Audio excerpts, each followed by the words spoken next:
Well, it's a good day and we welcome you to the Achimota Stadium, coming to you live in Accra, Ghana, the 13th edition of the African Games. This was day 2 of the second round of matches in Group A. The first game that we have lined up for today is a game between South Africa and Kenya. In their team table, South Africa top of the group, facing Kenya at third. Let's find out what the two captains decided when they went out for the toss. Our second match here at Achimota A ground on match day number 2 at the African Games is a clash between South Africa and Kenya. We're out in the middle for the toss with the two captains, George Van Heerden for South Africa, Rakeb Patel from Kenya, and the tournament match referee, Mr. Owen Kirombe. South Africa, the home side, so they'll be doing the tossing.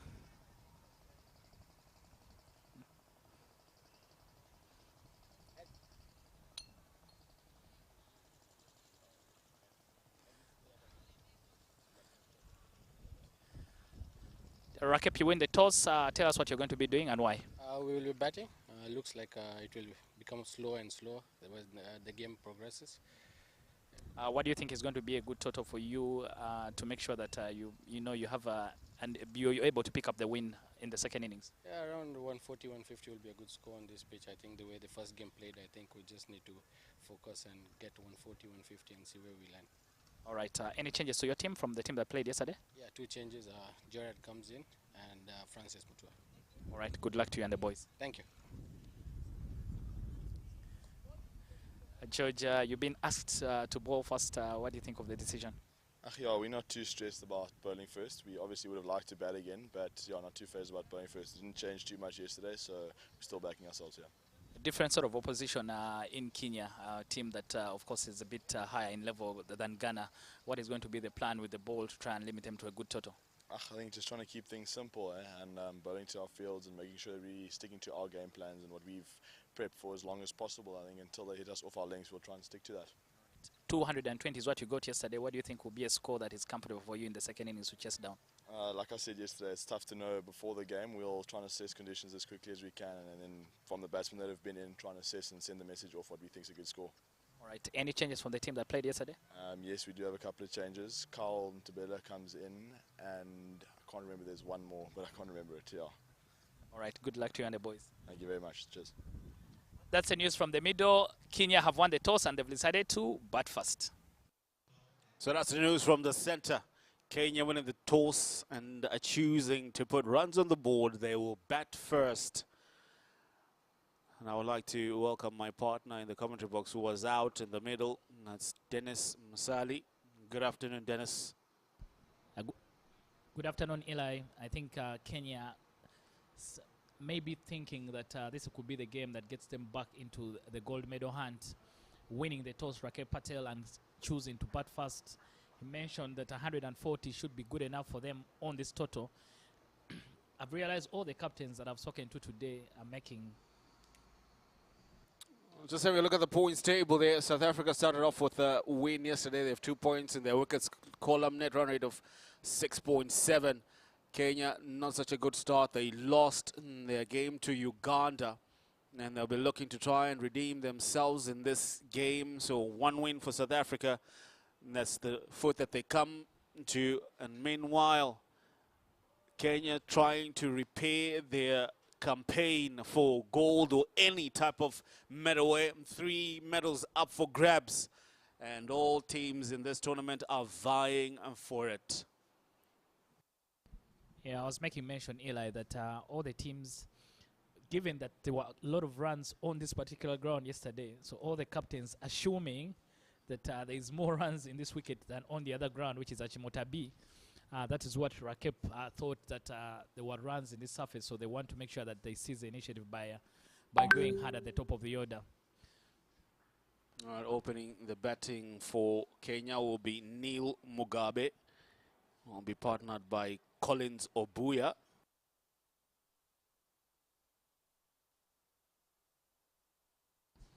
Yeah, Collins Obuya, a big name, a famous name in Kenyan cricket. His 2 brothers, Kennedy and David, also former Kenyan internationals.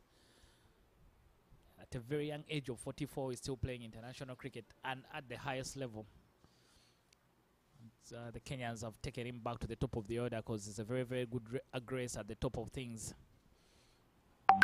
Dylan will be starting off things for South Africa with a new ball from the field end.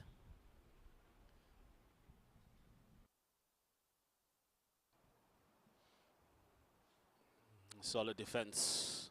Full face of the bat from Neil Mugabe.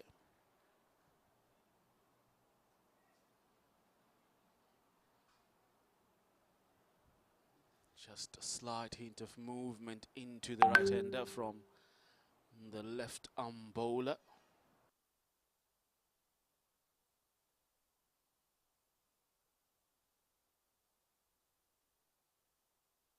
Right in the bounce on that occasion. So Kenya choosing to bat first. Is that what you would have done, Dennis, had you won the toss? Yeah, I think very clear blue skies. There was a threat of rain in the morning, but now I think the sun has come out in full force. The outfield lightening quick. I think if you can back up that decision with a couple of runs, you give yourselves a good opportunity of picking up a good result.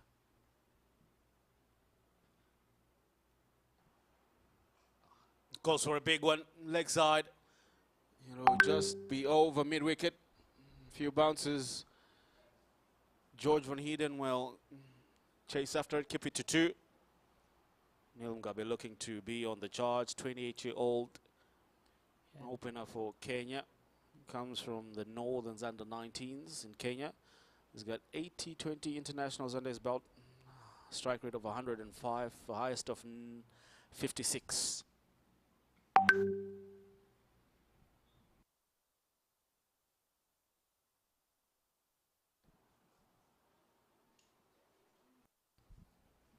Dylan Bester, one of the changes for the South Africans. Yesterday they picked up a victory, 134 runs against the hosts Ghana. Big century there from the captain, George Van Heeden. And so South Africa today, different sort of opposition for them, especially in the level of cricket. Ghana still rising team, but the Kenyans have been to the World Cup and they've been at this level for a very long time. That's crushed into the covers, but well fielded.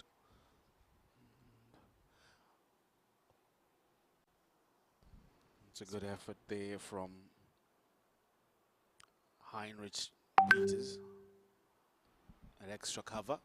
A good point you make, but that's on paper. And when you now look at form and abilities available, it's pretty much even Stevens. Ball on this occasion to end the first. So after the first 6 balls of the match, it's Kenya 2 for no loss after 1.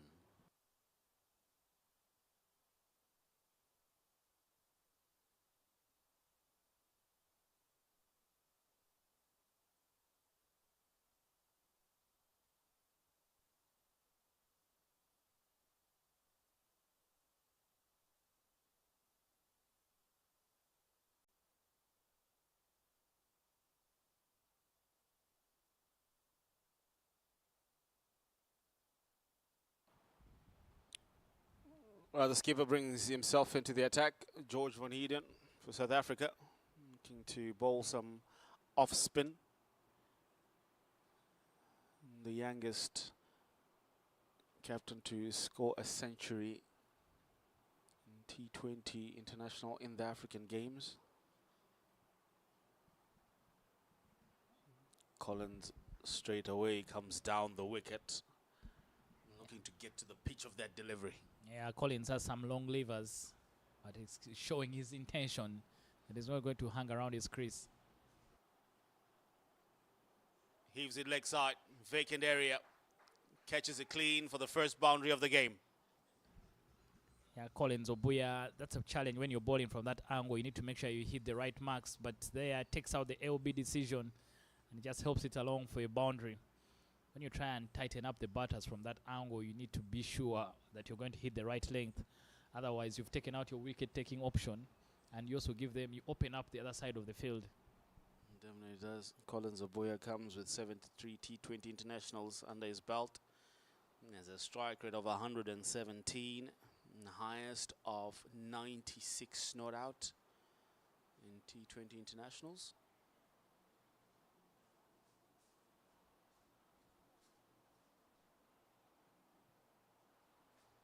Oh,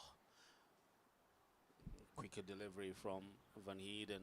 Yeah, much better from George. Now just using that angle, the ball going through to the keeper. George didn't bowl a lot yesterday, but today takes the new ball. No room there to cut. Cut away, but straight to point.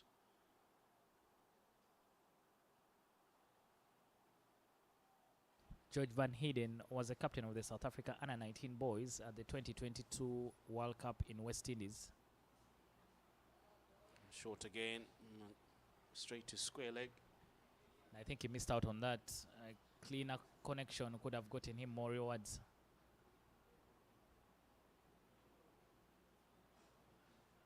Better shot. That's through the covers. It'll run away for the second boundary of George's over. It's a wonderful way to end the over. The second finishes off with a boundary. Yeah, a loose delivery to finish off the over, and Collins Obuya is grateful. 2 boundaries, 8 runs coming off that particular over. I think what Collins and Neil need to improve is the other runs that don't come through boundaries. It looks like they're only waiting for those big shots. So they just need to make sure they find a way of ensuring that they keep the scoreboard ticking while nudging the ball in the gaps as well. 10 after 2 overs, 10 for no loss after 2 overs.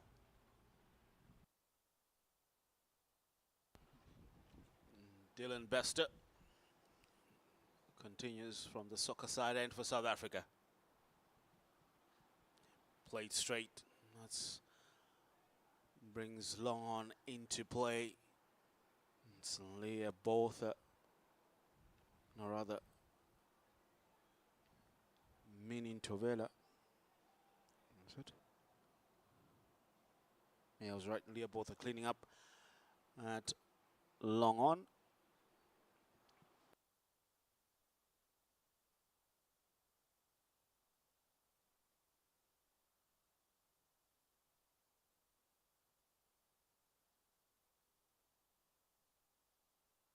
No, the wind blowing away the umpire's hat. Percival Cesara. Right, make sure it's tightly fitted on.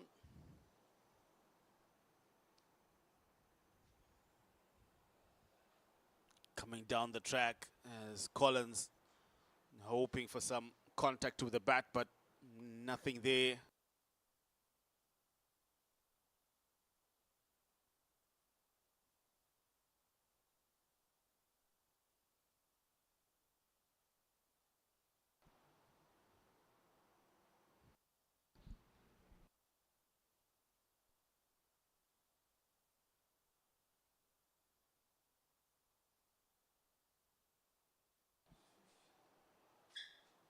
Quick single taken.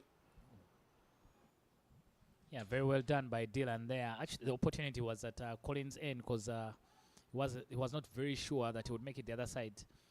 But I was just trying to mention that for South Africa playing against Kenya, somehow you need to raise your game, to match the level of the opponent.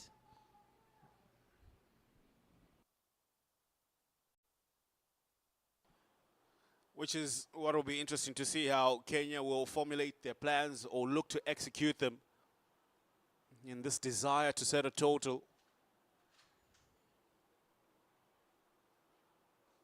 Worked away leg side. They should look for 2 here. Only managed to get 1. It's great work by Jason Robbenheimer. Yet to see clearly what Kenya's intentions are. We've just been sort of like waiting for a bad delivery.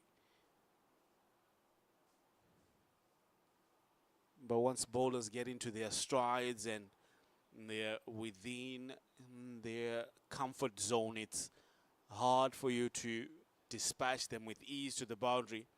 So you need to pretty much have a plan for working the good deliveries instead of just looking to blast away all the time. Yeah, very true. And I think they need to find a way of ensuring that. Yesterday we saw teams being innovative, manufacturing shots. So it's important they try and do that within the power play. Comes down the track, Collins. He was looking to play that one straight, but found a very thick outside edge. Able to get it over the offside, and it runs away for 4. Yeah, takes a shimmy down the wicket, comes off the outside edge, and it races away. Fielder gave a very good effort, but on the last minute, actually withdrew from that dive. Maybe he could have saved the boundary. South Africa after 3, as Kenya after 3 overs, are 17 for no loss. Starting to show a little bit more intent. That's Kenya through Collins. 13 runs off his bat, just off 10 deliveries.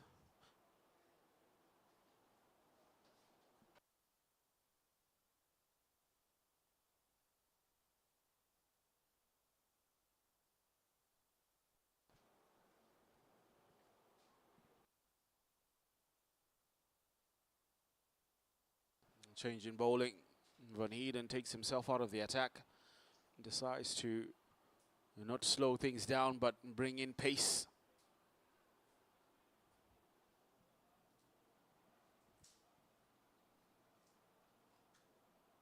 It's worked away into the leg side. Sloppy fielding at mid-wicket allows them to run 2. It's off the bowling of Lehan Bota. Yeah, Lehan yesterday was operating from the field and showed a lot of aggression actually in that attack. Bowled a couple of bouncers to the batters. But it's a kind of wicket that as a medium pacer, you need to work very hard to get something out of it.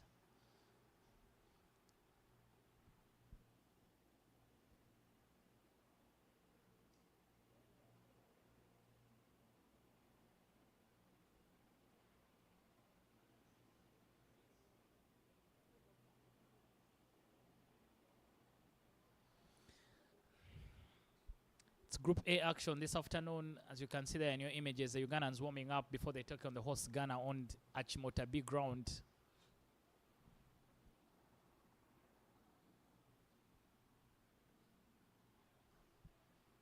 Neil Mugabe, while he plays that well, he's only playing it right in front of the fielder, so there's even no chance to take a run. But in the morning, we saw an upset. I won't call it an upset, but Nigeria defeating Namibia by 3 wickets. Oh, that was a shocker, I tell you. Definitely one for the cards to be remembered in this all inaugural cricket action at the African Games. Short and pulled away, mid-wicket interested for a bet, but it will run away for 4. Neil Mugabe picking the length of that one quite early and dispatches it. Yeah, the Kenyans now dealing in boundaries. Half tracker pulled in front of square there by Neil Mugabe. No chance for the deep square leg to carry it off. The Kenyans dealing in boundaries only for now.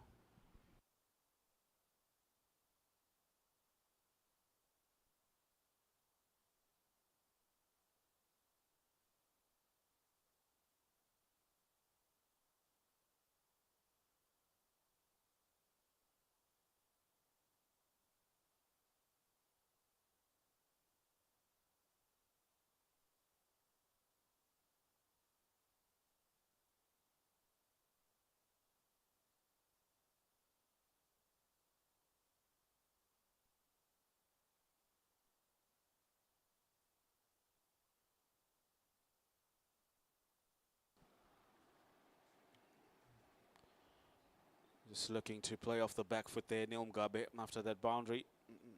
Marks the end of the over. So it'll be 4 overs down, 23 for no loss, Kenya.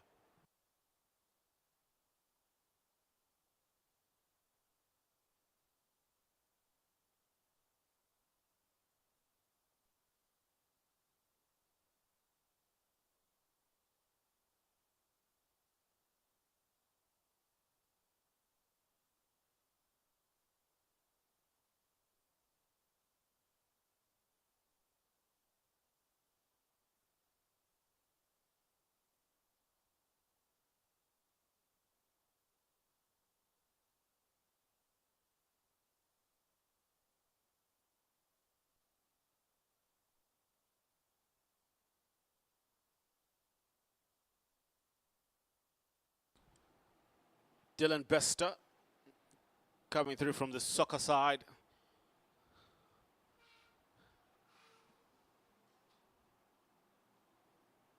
Comes down the track, and Bester took notice of that. Just changed his length and pace on that occasion.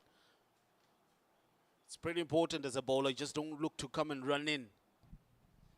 And I think that's something that Neil Mugabe needs to do, like what Collins is doing, just trying to make sure that the bowlers don't get used to one sort of length. So you force them to change their lines, and hopefully they do that to your liking.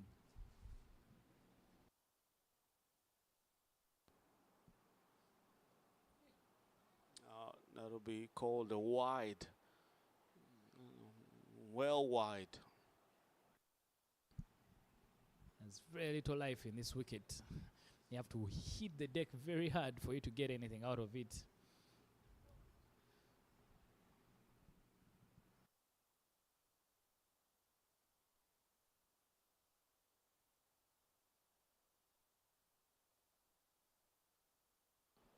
That's gone up high. Does it have the distance? Yes, you betcha. And that will be the first 6 of this innings. Yeah, an angry shot there from Neil Mugabe. Was in the air for quite some time, but at least it had the distance to go over the rope. The first maximum of this innings. I think Dylan there on that occasion got very close. And that interested Neil Mugabe, who just made sure that he can trust his power. Trying to utilize the power plays, Kenya, those fielding restrictions. Now pretty much a leg side. Comes down the track, edges it, taken by Point. Was looking to charge again Neil Mugabe, but only managed the thick outside edge. And Point takes a magnificent catch. Kenya lose their first. Yeah, Yako comes up with a brilliant catch. He took a brilliant one yesterday. And today he follows it up with another. Neil Mugabe trying to work the ball onto the onside. But unfortunately, on the offside, came down the track. And then he drops it a bit short. The ball comes off the edge. Yako diving in front, takes a... Kenya lose their first wicket. 31 for 1.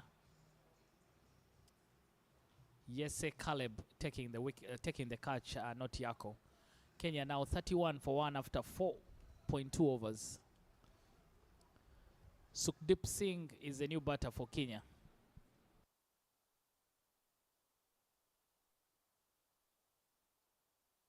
Looking to add a little bit of impetus and attack in the innings was Kenya through Neil Mugabe. He had hit a magnificent 6 the previous delivery. Just thought that he could repeat the same fate on the second one. Mareva just edges it to top edges it, and Point takes a magnificent diving catch.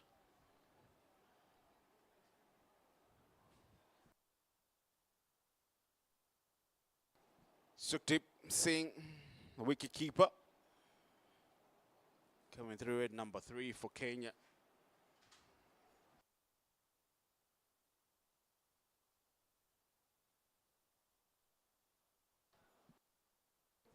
Edge, and they run away to that man who cleans up. It was a good bowling effort there from Dylan Bester. I would like to think that George forgot to put a slip for the new batter, because that chance goes begging.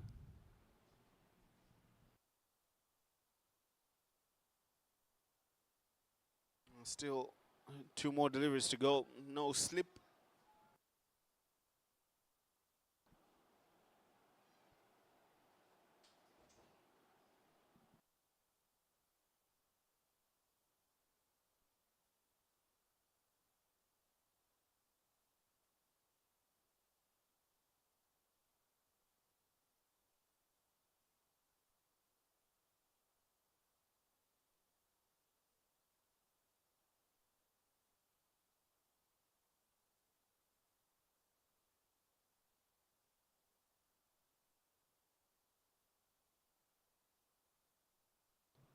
Quick single taken. Now to get Sukdeep off the mark. Also marks the end of the 5th over. That'll be 33 for the loss of 1 for Kenya.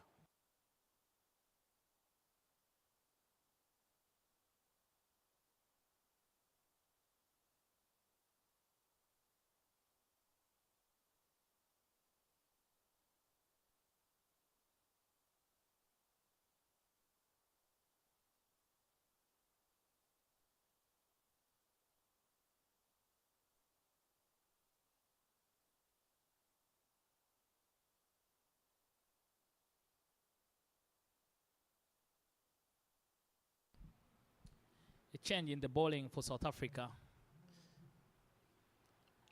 They both have bowled just the one over from that end. But Hesse Prote Caleb will be coming from the zoo end and bowling to Collins Obuya. Collins Obuya requesting that the bowler removes.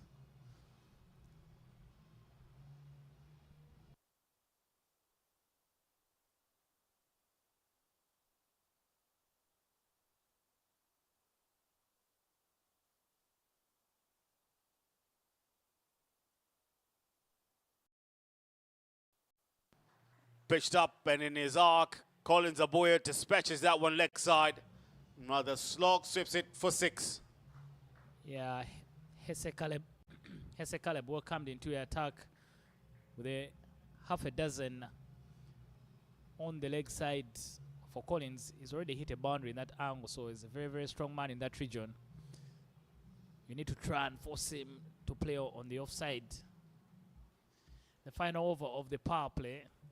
So it's going to be important that Caleb keeps it tidy. Looking this time around, he wanted to go for it, but good adjustment from Collins. Readjusting his shot.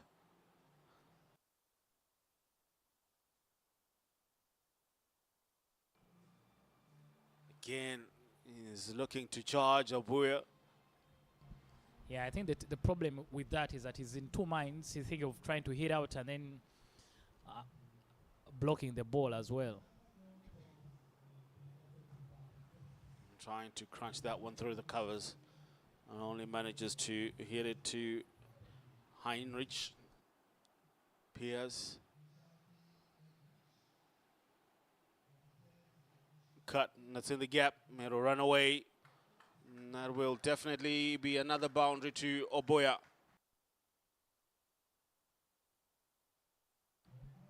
Yeah, he's been looking for that, and he finally gets one that has enough room on it to be able to cut. Eli, I think one of the things that Collins maybe needs to work on his game is that dot ball percentage. He scored 10 runs off 2 balls, but the other 3 have been dots. Take a quick single. That's good anticipation for a run from the non-strikers end. End of the over. After 6 overs, that'll be 45. Or rather 44 for 1.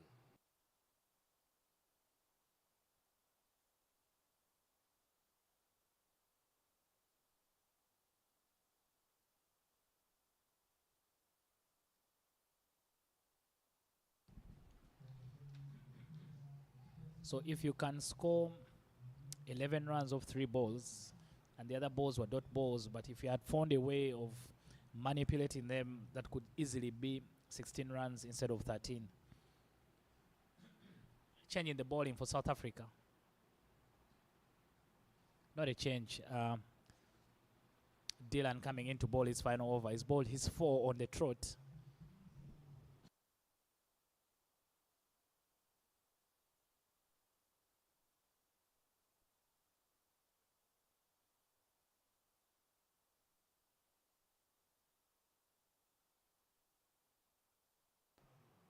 Coming down the track, Obuya just punching it into the gap for 1.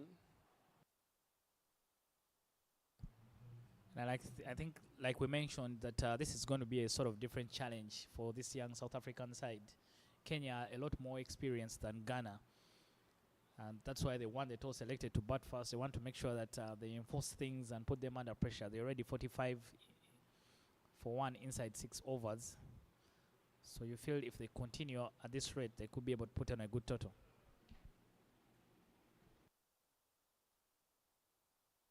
Top ball on this occasion.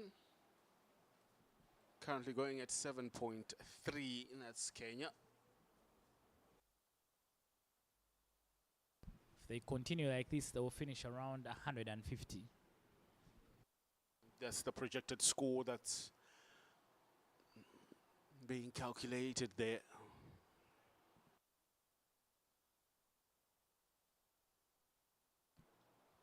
Deft touch, but only to third man. Yeah, so Sukhdeep Singh now just making sure that he can get Collins Obuya on strike and allow him the opportunity to go after the bowling. There's a lot more protection, so he needs to be careful when he's going aerial.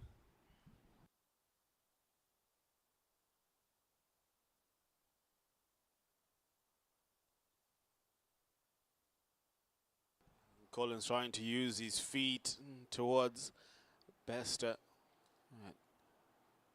at keeping low on him, nearly taking out his off stump. I think that'll be different here is because of the angle that Bester is coming through. He's coming around the wicket rather than over.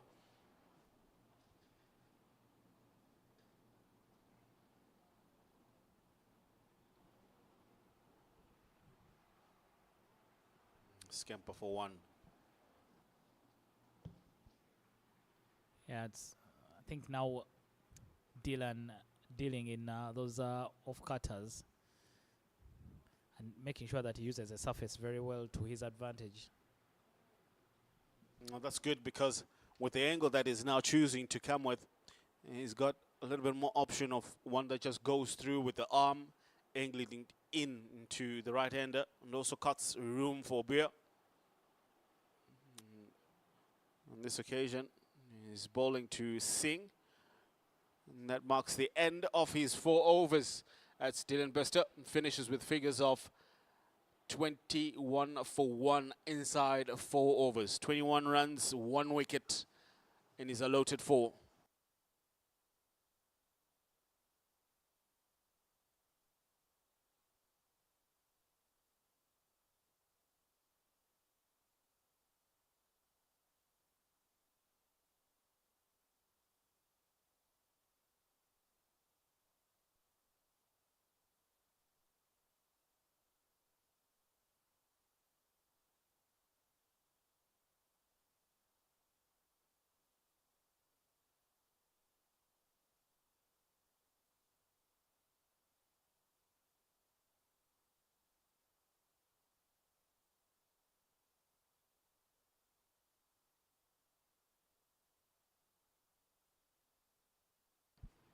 Changing the bowling for South Africa, Kyle Glenster comes into the attack.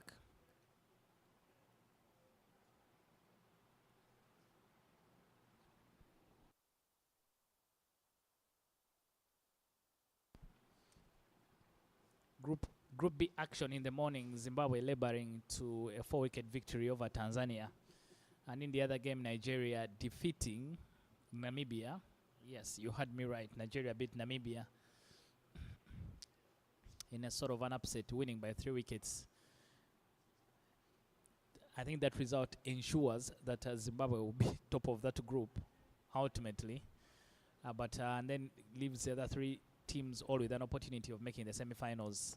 In the final games, Zimbabwe will be taking on Tanzania, and Namibia will be taking on Zimbabwe will be taking on Nigeria, and Namibia will be taking on Tanzania. So it will be a fight for who finishes second and gets themselves into the semi-finals. Some lively plays there from Kyle to start off things. Yeah.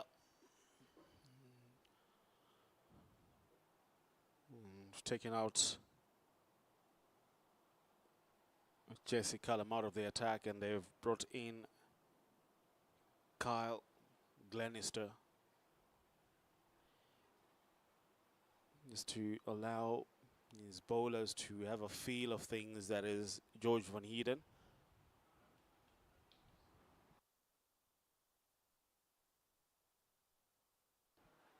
Big shout. Umpire says not out.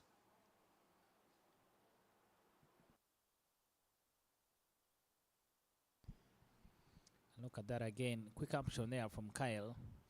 But clearly that was sliding down the leg side. A good decision by Adil Hassan.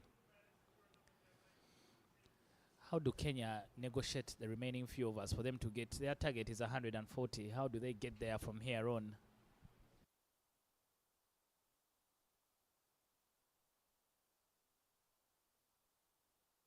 Quicker pace there from Glanister.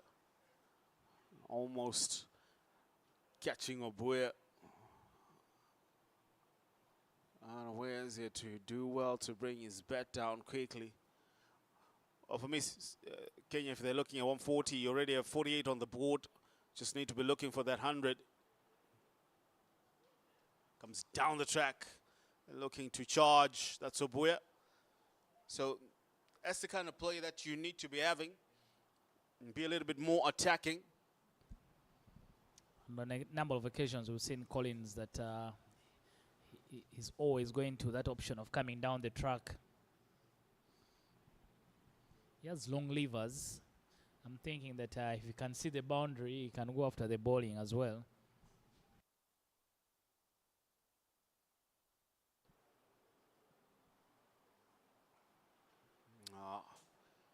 You see, with that desire to smack it hard, when the ball does not have the equivalent amount of pace, you push it straight to extra cover, who has one of the most easiest of tasks to stopping any runs coming through there.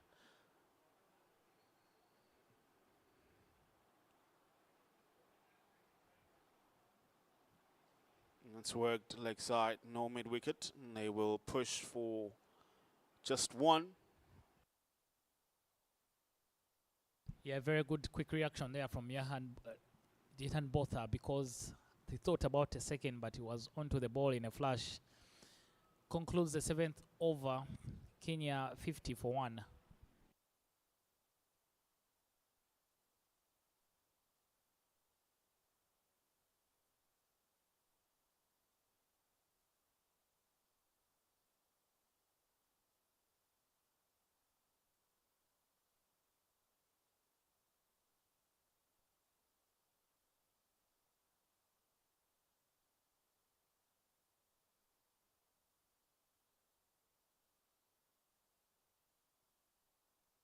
It's the South African dugout. Coach taking some notes there. Won comfortably yesterday. One of the biggest wins so far in the tournament. Jesse changes ends. Comes down the track, full toss. Doesn't get it cleanly. There'll be a few bounces. Jason will clean up. I think Collins missed out on that one only because he jumped out of his crease. If he had stayed back, that would have come at a very good height for him to hit out of the park.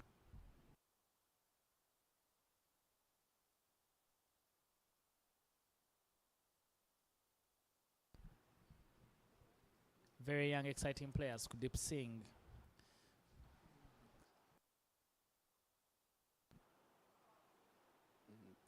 Well, as much as it can be exciting, some of the shots that are being played, you tend to wonder, well, the batter have looked at the region that they're looking to target to see if there's an opportunity to hit it there. Because that will be called a wide.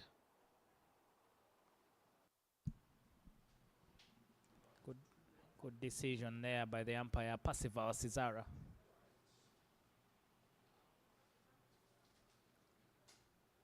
Out comes the broom from Sukhdeep Singh. We'll just get a single.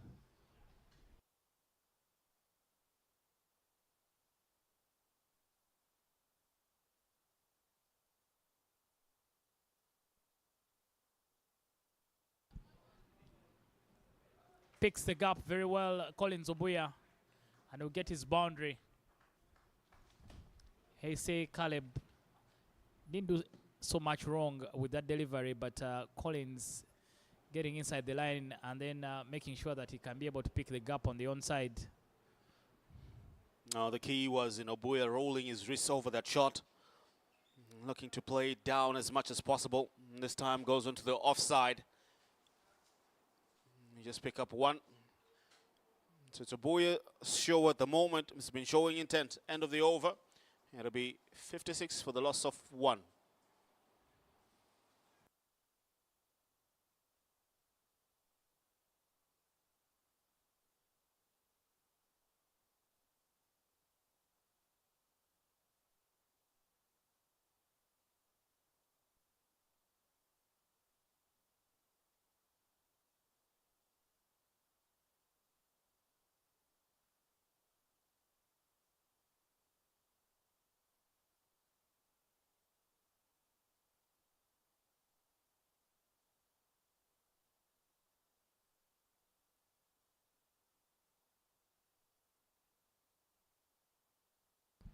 Yeah, the Kenyan dugout looking a bit chilled for now. They're not in a bad place. 58 for one after 9 overs.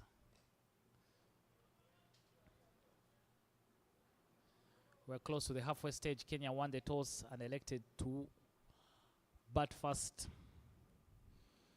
The South Africans yesterday, you might say they had it very easy against the Ghanaians. They scored 237 and won by 134 runs.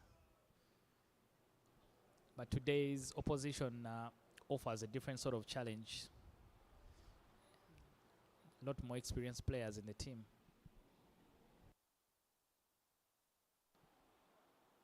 Looking to play it late. Only manages to get it off for one. As for a second, I was worried. I thought the ball is going to drop on the helmet. One could have easily been 5. I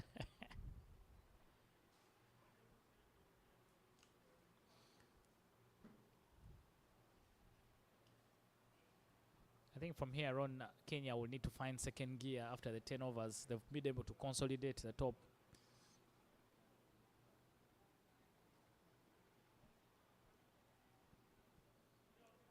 If you have 60 runs and only lost 1 wicket, that's not a bad position to be.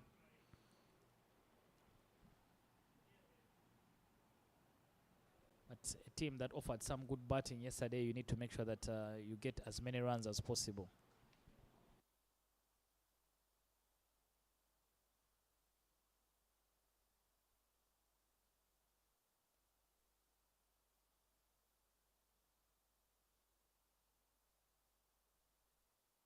Strays down the leg side. Kyle, easy pickings there for Collins Obuya.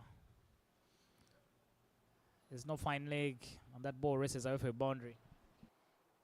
I just tickled it fine. And it ran away for 4. Welcome boundary for Kenya. And definitely welcome boundary for Obuya. And this will push him to get to 40 runs rather. Down the track, cracked away on square of the wicket. And just be 1 there. Collins Obuya striking it at a strike rate of 121. He's on 41 from 34 deliveries. Meanwhile, his partner, fairly new to the crease, has only faced about 9 deliveries. He's got 4 runs to his name.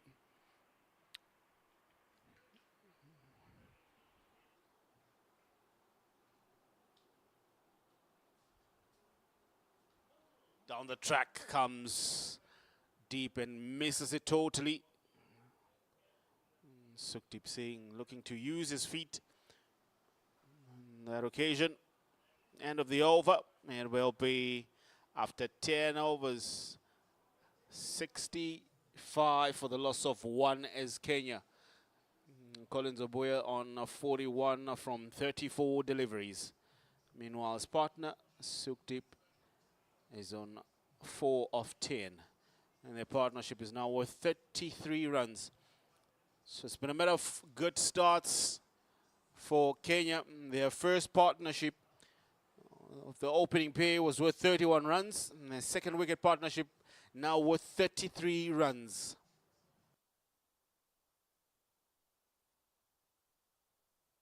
As the two teams get some much needed fluids, we'll be on a drinks break.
We are back here at the Achimota A ground. South Africa taking on Kenya. Kenya won the toss and elected to bat first.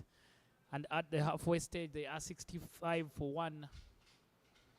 And at the Achimota B ground, Uganda are taking on the hosts. Uganda is taking on the hosts, Ghana. Uganda.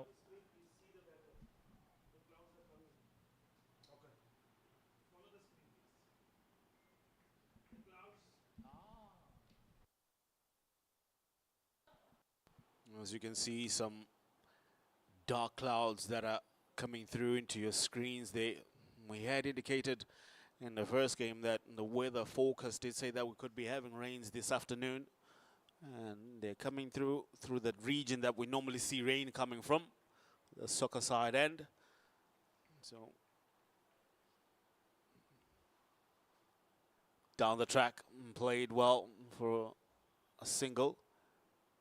So what that does is that teams will now need to be aware of that. Try and increase your scoring rate, because Duckworth Lewis could come into play at the end of the game. So strategies need to change with that in mind.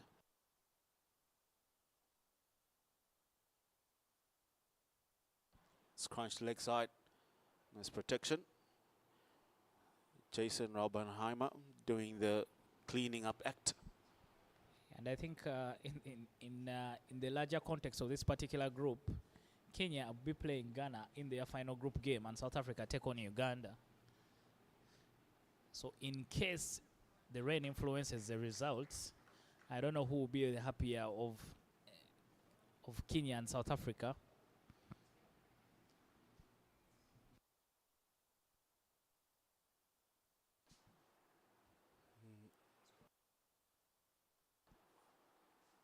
Cracked away, but that'll be just 4-1.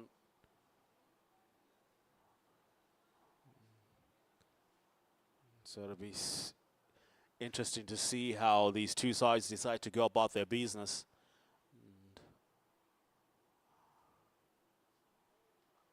That's worked through. That's cutting extra cover like a hot knife through butter. And Obuya picks up a valuable boundary. That'll take him through to 47. Yeah, a gift there from Caleb. Full toss outside of stump. And what Obuya does so well is just to make sure that he picks the gap. No chance for the extra cover to cut it off. Down the track for a bigger shot. And this will be a huge hit to take him to 50. It's been a belligerent striking of the ball from Obuya. Obuya, I think, must be listening to the comms box from where he is, because he's suddenly changed gears, picked up 10 runs from those final 2 balls, brings up his half century as well. Kenya now 79 for 1 after 11 overs. And a magnificent 50, and the 50 coming off 53 deliveries of, it's 53 of 38 rather. Has done well to take charge. His strike rate is 139. Definitely he's looking at the clouds. Duckworth Lewis will come into play. Look at how the wind is blowing pretty much towards across the arena. So it's just brought a bit of cloud cover over us here. And umpires just also indicating to the ground staff to get ready. And don't want to be caught unawares. And you'll see a slight change in your picture, getting a little bit darker.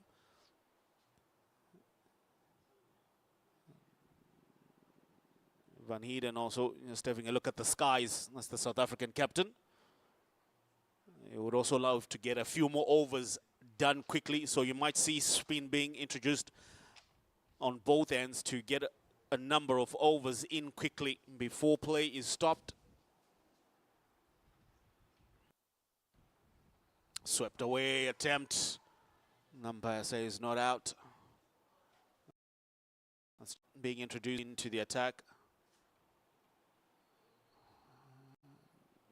Oh. Clearly outside the line there from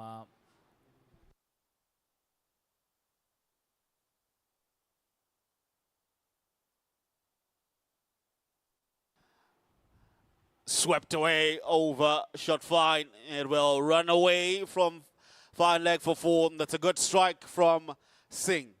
yeah, this is a very, very quick outfield. And as soon as the fielder allowed it to bounce off the surface, it just raced away to the boundary. Rather coming off the top edge, didn't cleanly get that one. A change in bat for Collins, Abuya. Yeah, he has brought out the one that hits. Man is already hitting. 53 not out for him of 38 balls. Again, but this one will bring backward square into play, and South Africa strike picking up their second wicket. Yeah, the slog sweep doesn't come off for Sukhdeep Singh. Only manages to find the fielder in deep square leg. Kenya losing their second wicket, 83 for 2 now after 11 overs.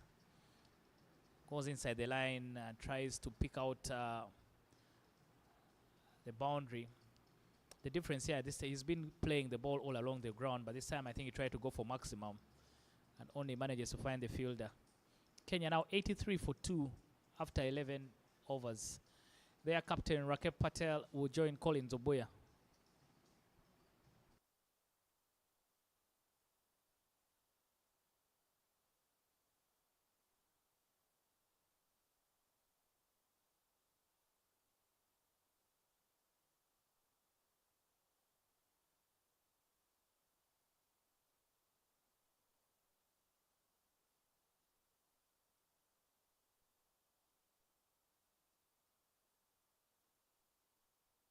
Jason Ricky with the wicket for South Africa.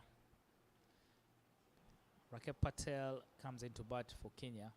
And I think this is a pair that the Kenyans will need to hang around for long enough to try and get them to 140. Rakep mentioning that 140 could be comfortable for them, so they need about another 60 runs from 8 overs.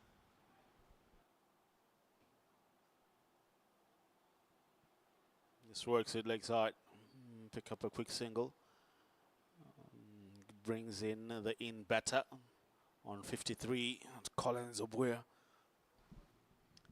I think sometimes the beauty of such tournaments is that the teams hardly know each other, but for those that do, Rakep is such a fine player of spin that any other team that I know would never bowl spin to him.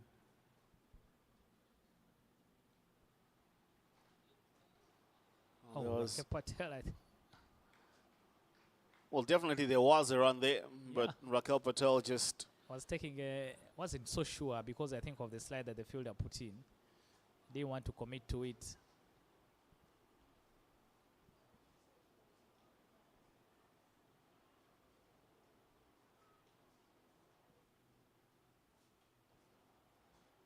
works it to point region for 1.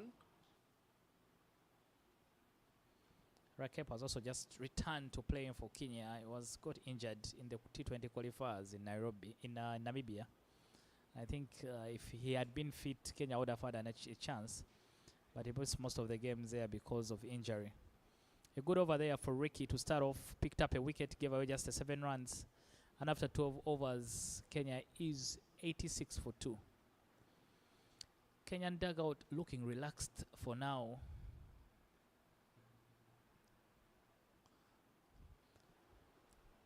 Their head coach Lamek Onyango, a legend of the Kenyan game as well.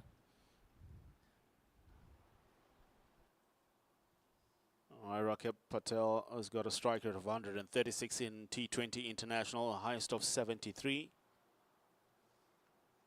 Just about 1,200 runs under his belt. Change in bowler, Heinrich Peters into the attack. Bowls leg spin. Pushes it through at a slightly quicker pace.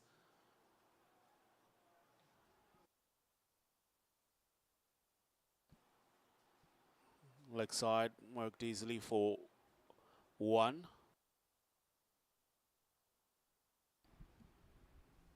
The last time we had rain in this particular tournament, we ended up having a cracker of a game. Namibia walking away with the win against South Africa by the 1 run.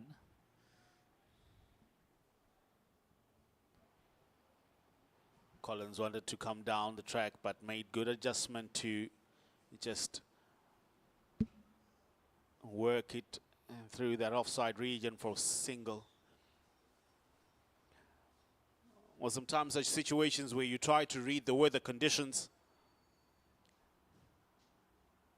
can be quite tricky. This one, bottom edge, but good work to just keep it to 1. It can be tricky in the sense that you look at the weather conditions and say, I need to slightly increase my pace of scoring. But the weather just takes away the clouds, or the wind rather, and things return back to normal.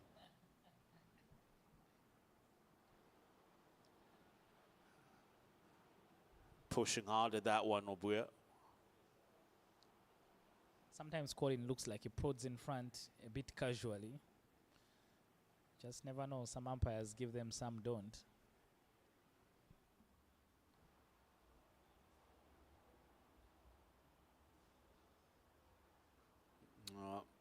Just works it square of the wicket. And they push for 2, but Obuya says no in the end, just to keeps it to 1 end of the over. It'll be the end of the over, and it'll be 80 for the loss of 2. Just that dark cloud on the soccer side of the pavilion here, which is just to our left of the commentary box. That's the one that's concerning people. Whatever, if you were to look at towards the city end, it's clear blue skies. As they say, one side is light and the other has darkness. Jason, Rick, Robbenheimer continuing from the city end. Maybe can shed some light into South Africa's efforts of keeping Kenya to a low score, or rather a reasonable target.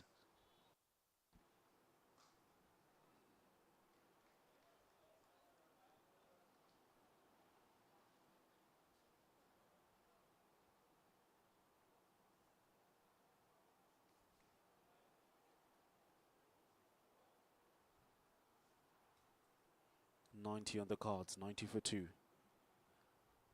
Goes for a big heave, but only manages to get an inside edge to go to short fine leg. Eli Collins has scored 57 runs, but 40 of those have come by way of boundary. 7 fours and 2 sixes.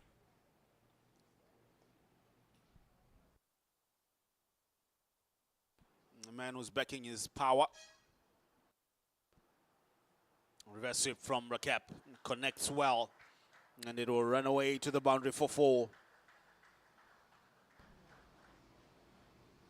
Yeah, like I've mentioned, that Rakesh Patel is such a fine player of spin. And this time he chooses to manipulate the field. The reverse sweep working so well for him, hitting it through the empty point region. That was reverse swept away for 4. It's great improvisation there. This time in front of square. Just be kept to 1.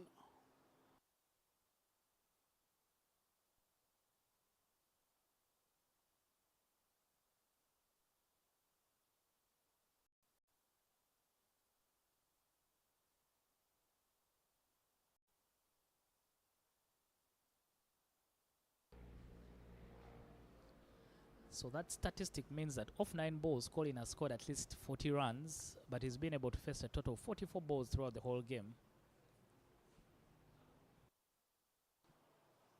We mentioned that I think he just needs to work on that dot ball percentage to make sure that even though dot balls are being converted into probably 1s or 2s, he would easily be on 70 runs right now.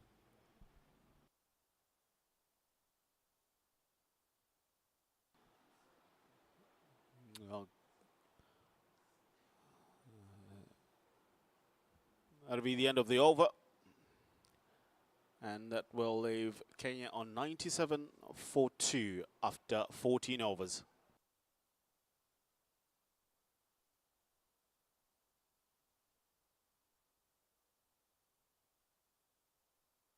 Heinrich Peters continues from the soccer side end. Just conceded 4 runs in his first over. Heinrich Wilhelm Peters.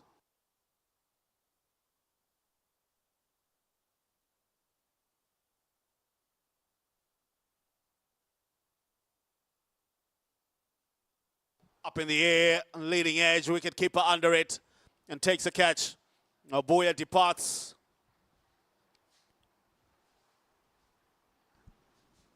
Heinrich is rewarded for his good bowling and picks up an all-important wicket of the dangerous Obuya. Was now on 58. Yeah, Heinrich striking for South Africa.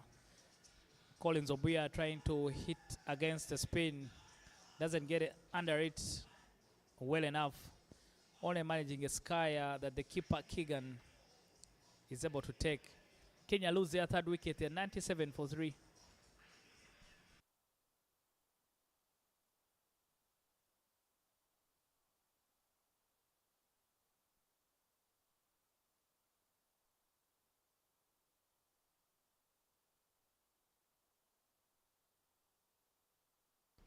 The new batter for Kenya is Nelson Odhiambo.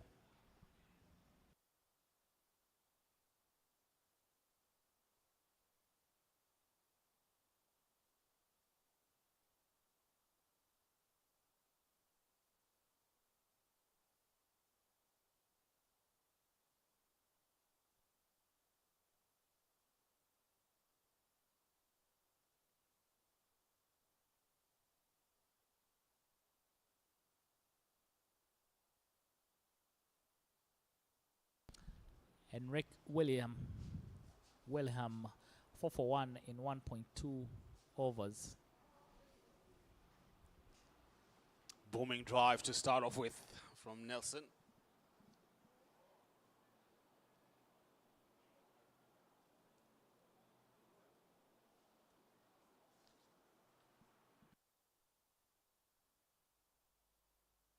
Again, beaten there by Henrik. 2 similar sort of deliveries.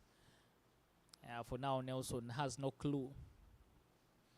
He knows which way it's going, but just finding the way to play it is a challenge. Not very confident looking there. Comes off the outside edge. He'll get off the mark.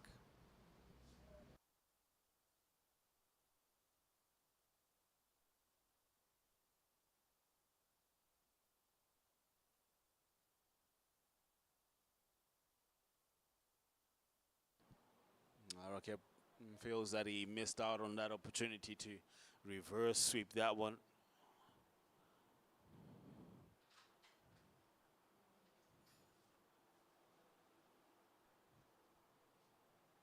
Oh, beaten all ends up. End of the over. Yeah, what a quality over there from Henrik. Was getting a lot of rip out of that wicket. He's been able to beat the bat of all the batters at least 3 times. 3 out of the 6 balls he's been able to bowl. And also picked up the wicket of Collins Obuya. 98 for 3 after 15 overs, Kenya. Kenya, and they'll be looking to look at this last quarter of play and see where do we end. You have 5 overs, 7 wickets in hand. What will be the strategy? Will they be looking at somebody that is in amongst this pair that's still fairly new to the crease to add a little bit of impetus to take charge, go for a few big hits, and try and reach that 130 mark, or 150 rather. 6 runs and over is how they're scoring. They would like to just up that a bit. Nelson Odiambo picks up a single. He's a good striker of the bat. Nelson has got a strike rate of 103, 250s under his belt in T20 internationals.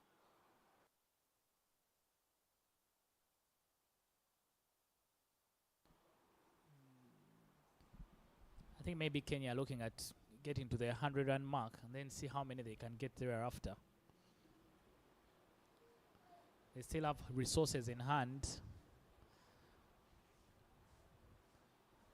But you need to make sure that those resources can actually be able to convert what you exactly need. Definitely they should try to see that they're able to capitalize on the good start. That's short. Pummeled it away to dip mid-wicket for a single. Takes Kenya past, or rather to the 100 mark. Half-hearted claps from the Kenyan dugout for that 100. Up and just bounce short of dip mid-wicket, or keeps it down to 1.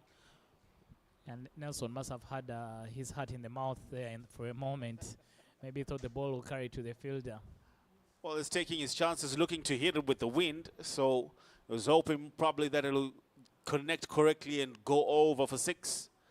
Down the track from Rakep, just pushing it for a single. They think about the second, but they opt not to take it.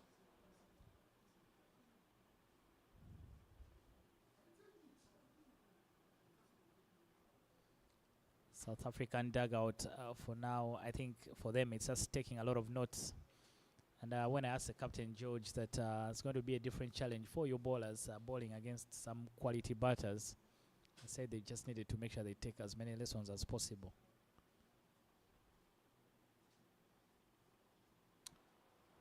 Nelson Odiambo, unable to find the gap on that occasion, marks the end of the over. So it'll be end of the 16th over. 102 for the loss of 3.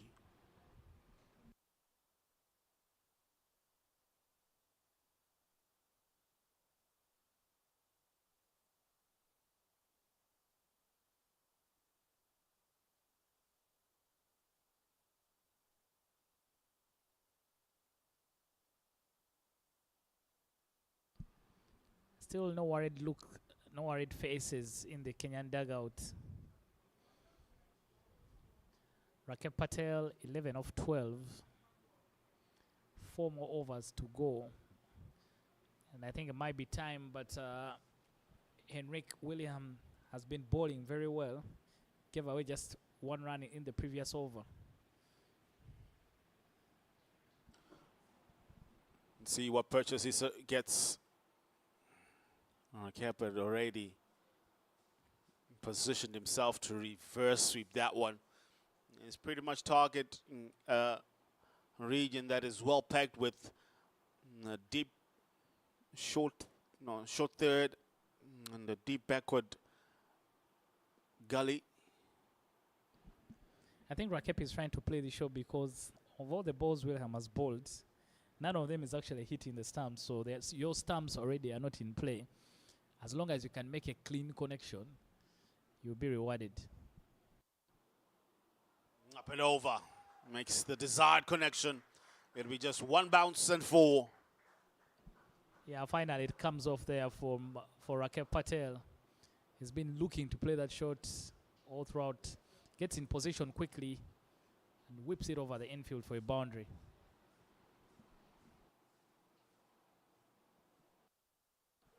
A bit disappointed was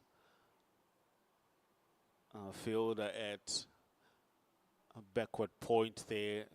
Rather something like, I told you so. I should be on the boundary because this guy's looking to send it over us. Some adjustments to the field there between George and Heinrich.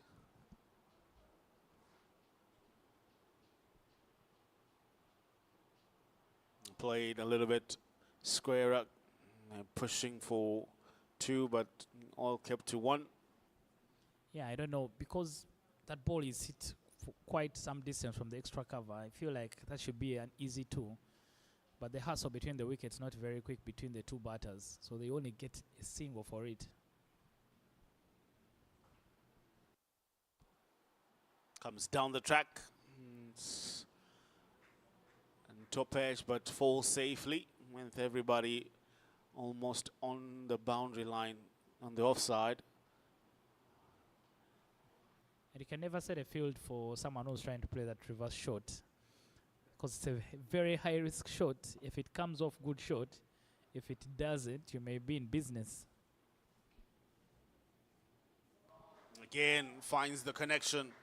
It will be a couple of bounces with this quick outfield, and it will go to the boundary for 4 again. A good over for Kenya. Hasn't done so much wrong there, Enrique. This time even trying to bowl the ball towards the leg side because he saw Rakesh moving very early. But such a good play of spin. Rakesh Patel is able to make good enough connection for it to run away. After 16 overs, Kenya 112 for 3. So 3 overs are remaining in the Kenyan innings. They're pegged at 112. They were targeting about 140 as a comfortable score to defend here.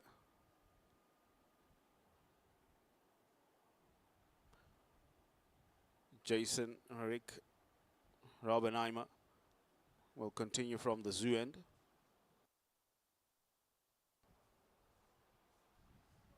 Short, and the connection is perfect. Straight into the scoreboard. Odhiambo has been looking for that short ball, but this time finds it and connects well.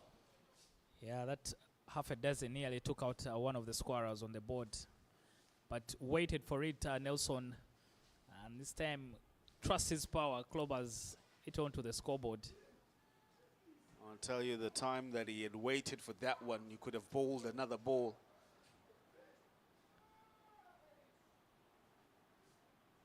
Again, planting his front foot way earlier, and then the ball gets there.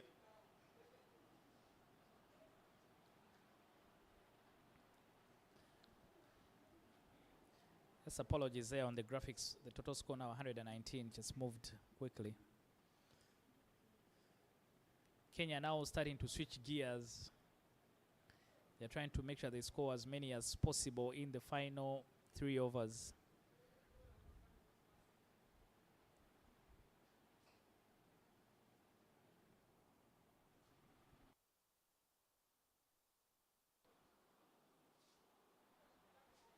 Spare down for a single on the offside this time around. The 120 comes up for the Kenyans. 15 more balls left.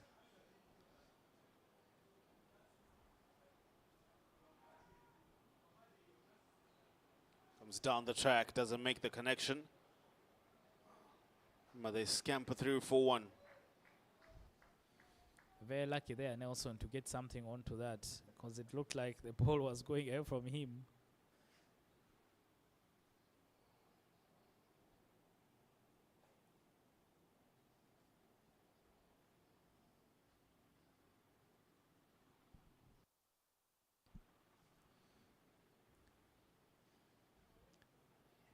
Yeah, Jason Ricky there trying to second guess the batters.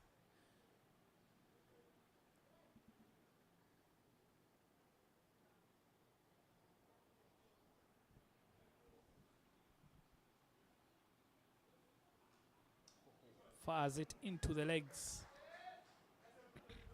Now, great work by George Van Heerden to keep that one just to 2.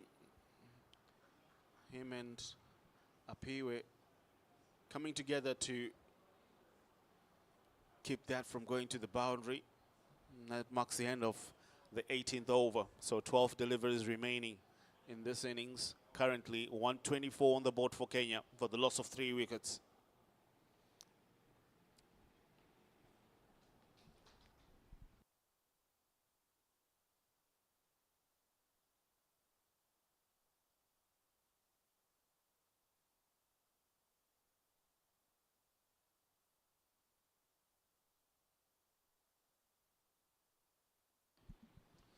Eli, Kenya being able to go through their innings before the rain comes. I don't know if when they come back for the second inning, they will try and push those first 5 overs to ensure that we have a result in this game.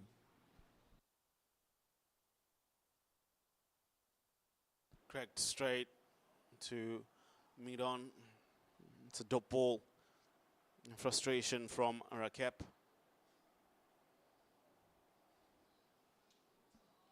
Yeah, because of that reverse sweep, now they'll put someone down there to try and cut off that boundary option. So Rakep was trying to attack the long on boundary because the fielder is up in the circle. But I think clearly after that shot, there's a quick change in mind about that field. They'll bring in the deep mid-wicket, the deep square leg. This final few overs, usually you can only have. Straight to extra cover. Another dot ball. Good bowling from Heinrich.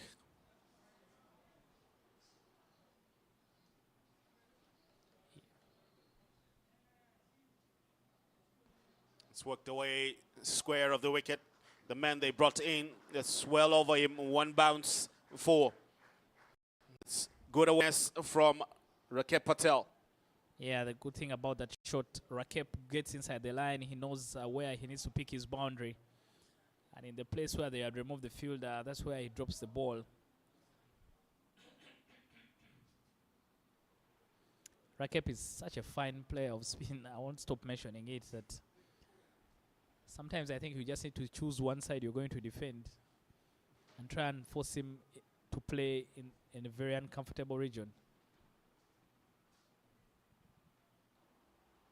Pushes for a quick single. 2 deliveries left in this over before the final over. 129 on the board. How many more can Kenya be able to put up?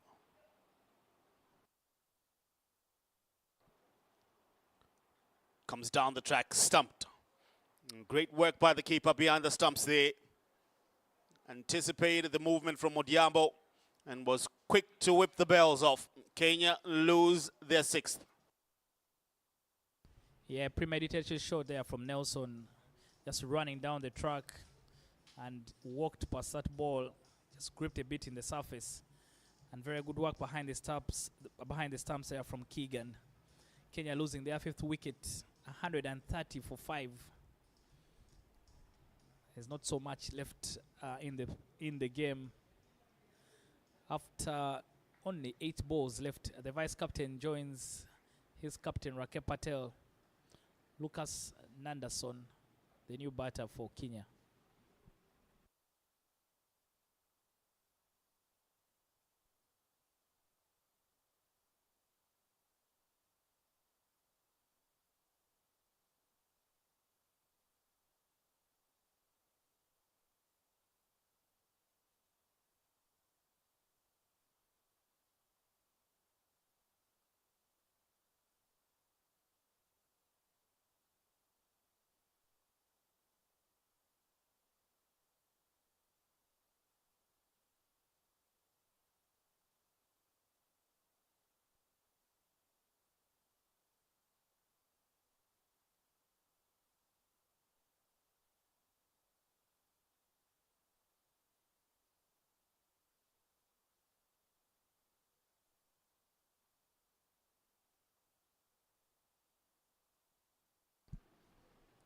Lucas gets off the mark immediately, hits it straight. But Rakep more interested in keeping the strike, so he sends him back. Rakep Patel thought that 140 should be enough for them with their kind of bowling. They're about 9 runs away from that, with at least 7 more balls left in the first inning.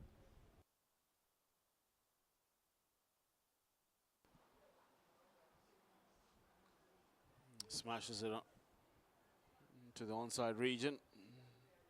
Just keep it to 1. It's the end of the over. It'll be after 19 overs, 132 for the loss of 4 for Kenya.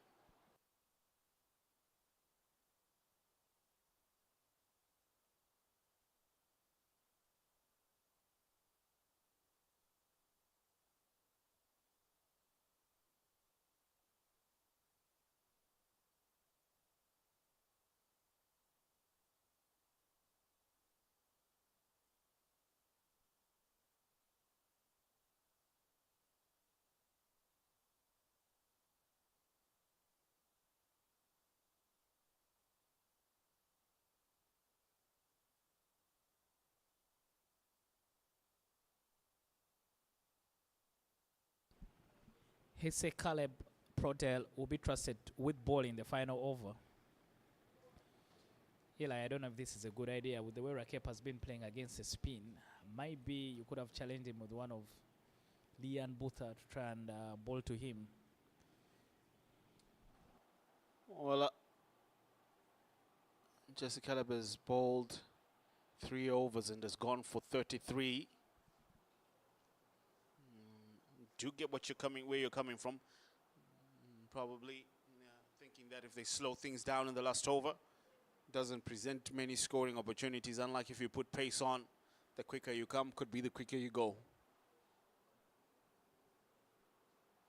Skies it up in the air. Taken. Rakep Patel multi-part in an effort to try and go over the offside. And presents a man in the covers with the simplest of catches. Yeah, the plan not working. I think Hesse Caleb coming up with the wicket that they need to get. Rakep Patel, not the best of deliveries to get a wicket, but they will take it anyway. Rakep Patel just unable to get the connection that he desires. It's a half tracker. But they say bad balls are the ones that get wickets a lot. Kenya losing their 6th wicket, 131 for 6.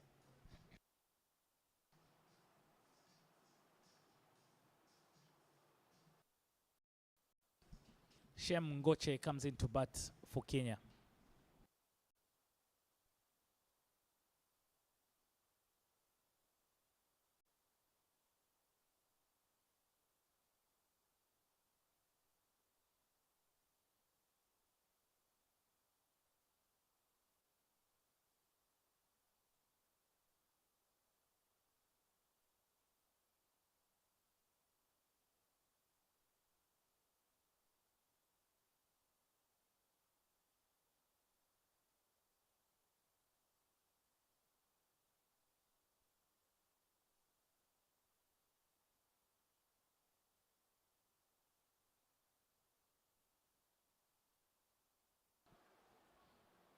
Shem Goche has got 5 deliveries to deal with.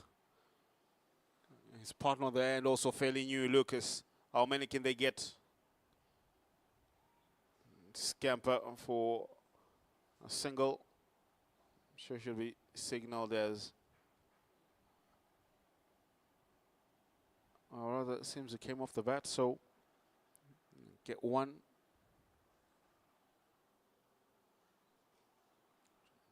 Top ball. 3 more deliveries to go before the end of the innings. Smashed, but well fielded by George, and throws it straight to Jesse, who allows them to finish off. the run out, although they had fumbled the ball a few times. So Shem comes and Shem Goche goes. Yeah, Shem, unfortunately, had run down the track so much that he was unable to return in time. Very simple work for the captain. Just underarms the ball to Hesse, who does the rest. Francis Mwenda, the new batter for Kenya. Lucas there asking for a cup for the final 2 balls. Dennis, he wants to see the ball clear. Doesn't want anything heavy on his head when he's going to be running for either 3 or 2. There's one sure way of finding out when the final 2 balls come up. Here we go. Banged away, see it straight. And they run for 2. And it follows him as he was running towards the square leg umpire. You see, this is why he needed a cap. That's what I was going to say, but this is why you also need a helmet. Workman hazards, because you saw the wayward throw nearly took out his head. But good running between the wickets from Mwenda, realizing that he had to go his end to make sure that Lucas is on strike for the final ball. Big heave.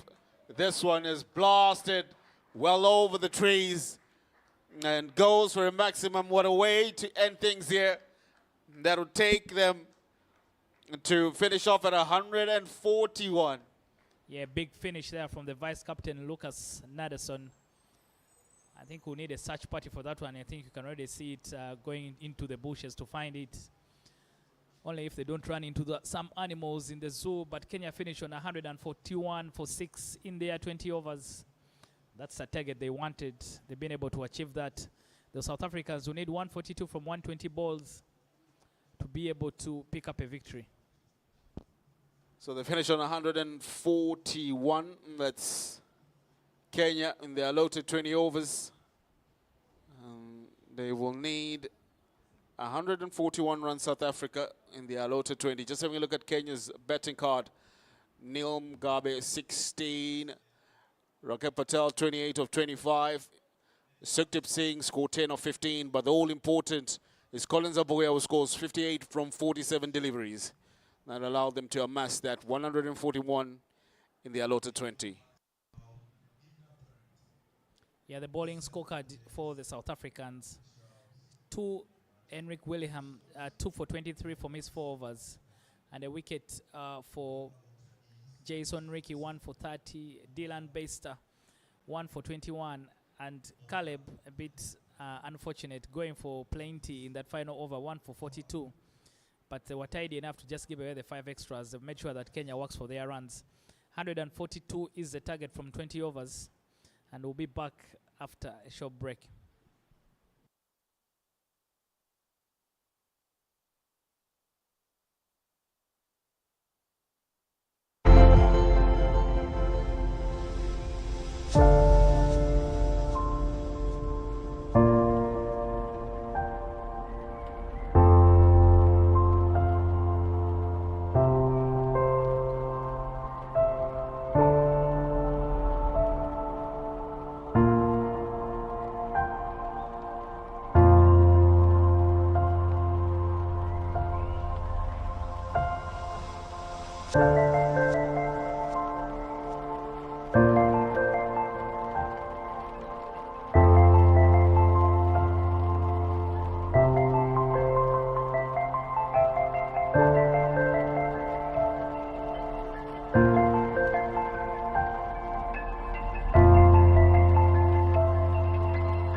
Second game here at Achimota A ground.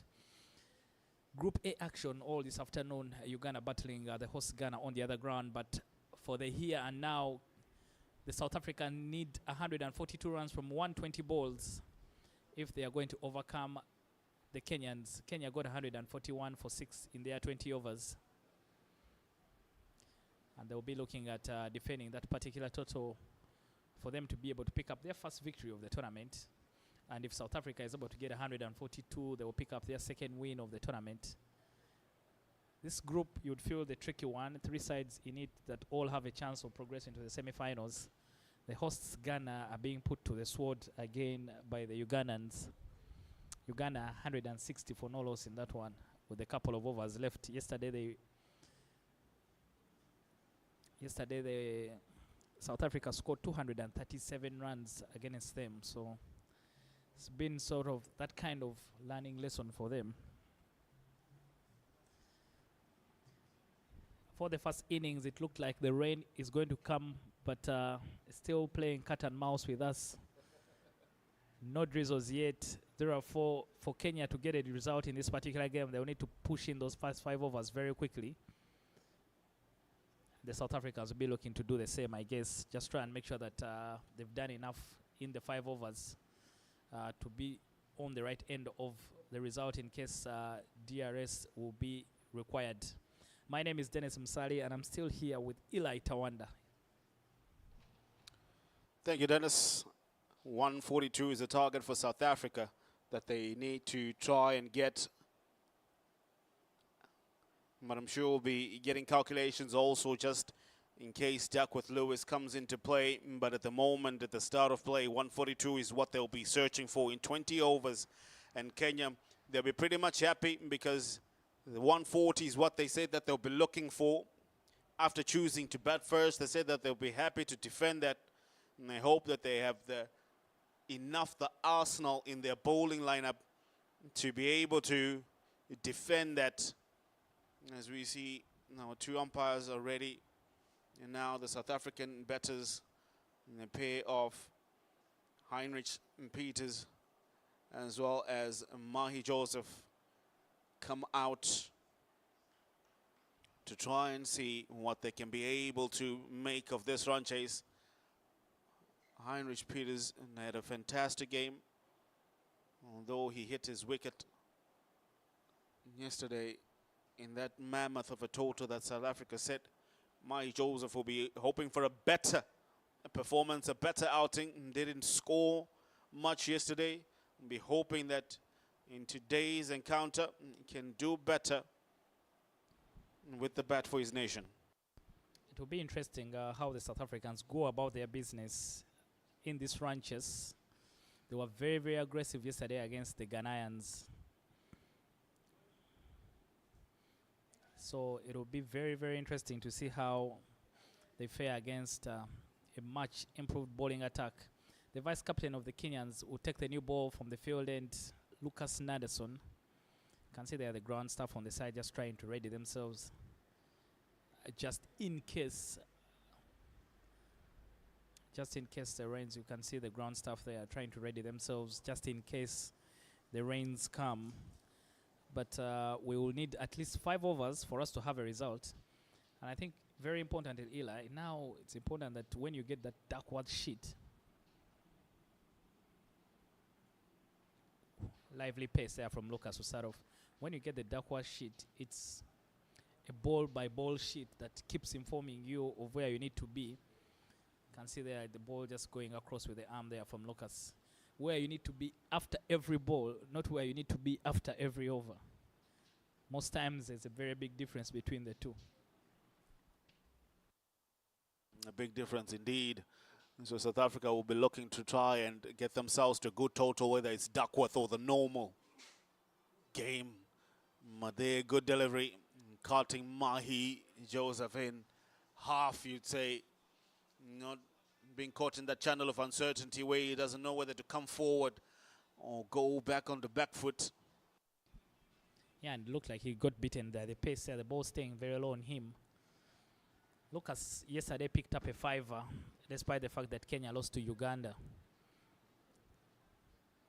The ball's a heavy ball, Lucas.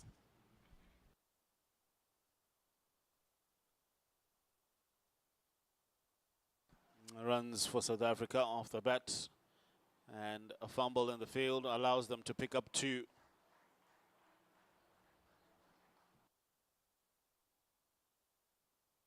Yeah, Emmanuel Bondi could have done so much better. Took forever waiting for the ball, steadied himself, but again, still misfielded it. First runs of the ball there from Joseph Meyer.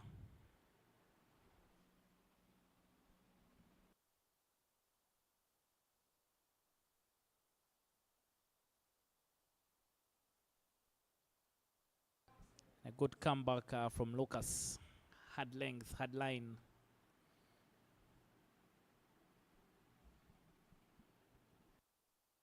Yesterday, the South Africans hit the ball all over the park. It'll be interesting to see how they're able to go about their business today. Uganda 160 for 1 after 15.4 overs in the game against Ghana.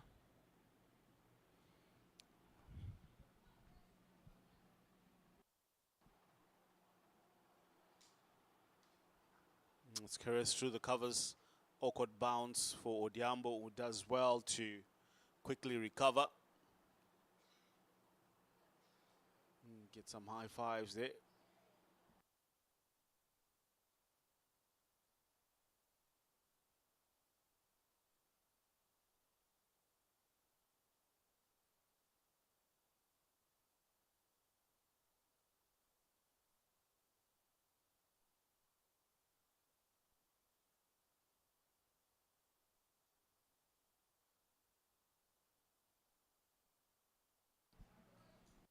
Tickles it fine, leg side. Be an interesting chase, but deep backward square will be able to cut that one off. Just keep it to 1 to mark the end of the first over. So South Africa, after the first 6 deliveries, 4 for no loss.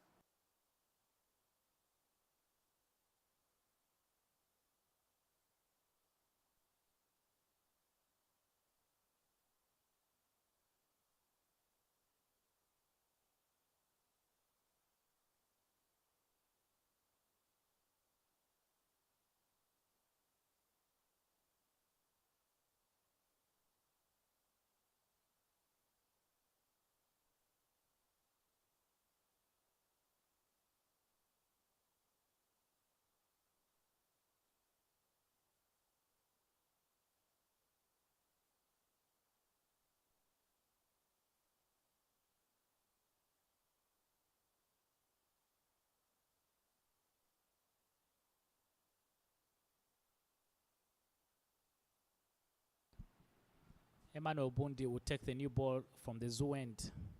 The Kenyans using pace bowlers, so they're not thinking about the rain and having to put in the 5 overs very quickly.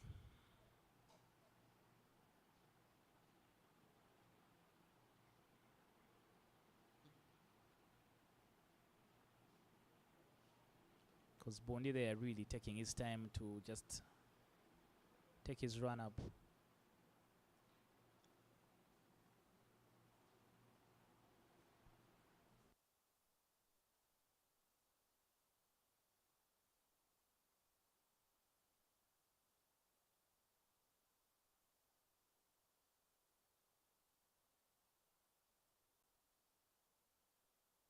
Good start from Bundi. Just pushing that one across the left-hander. Nearly finding the outside edge there. Unfortunately, there's no slip in that region. Rakepa, I think his plan for now is just to try and stand off, pushing as many dot balls as possible.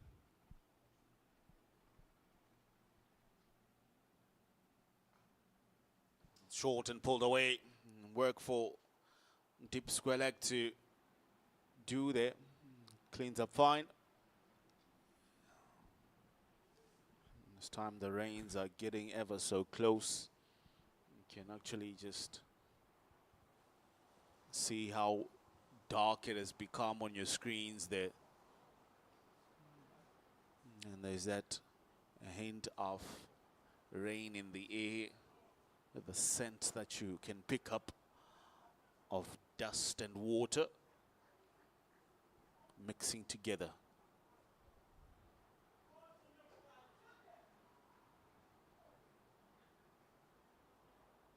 This works his leg side.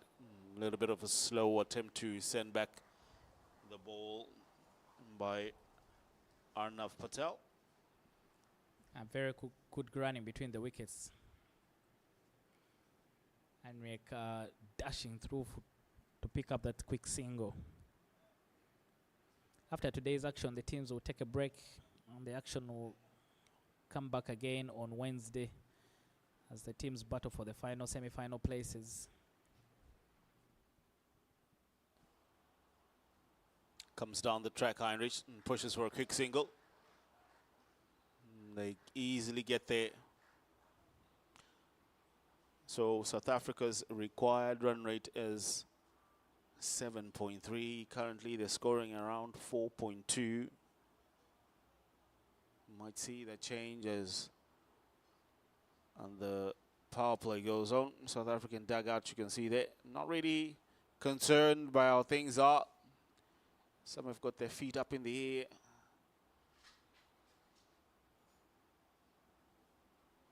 Great delivery.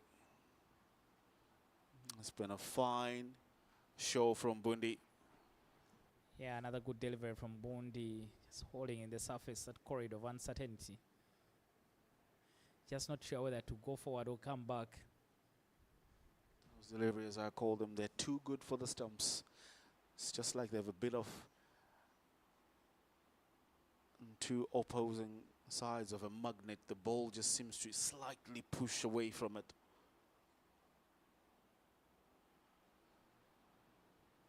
Play deep in the crease. Full-blooded back foot punch allows that to end the over. That's the end of the second over. So after two, South Africa will be 7 for no loss.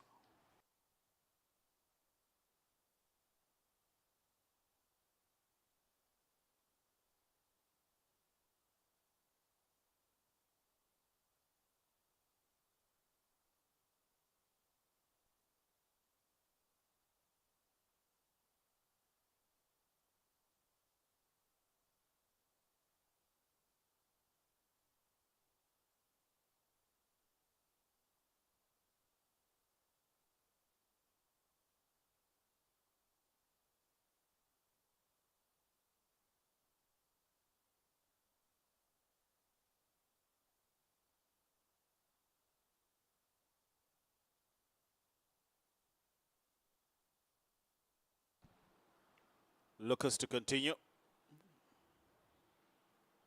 Comes down the track, Heinrich. Unable to get to the pitch of that delivery. They scamper through for a single.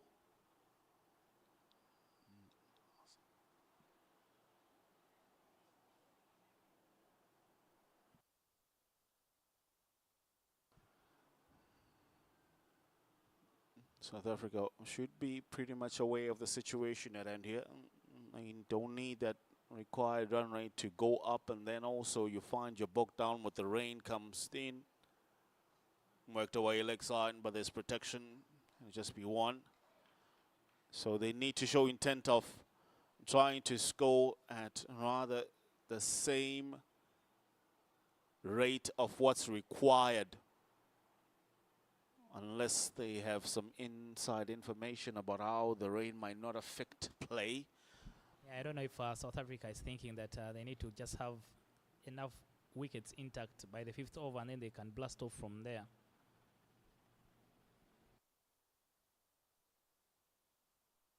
It's played straight, but well fielded by Miron.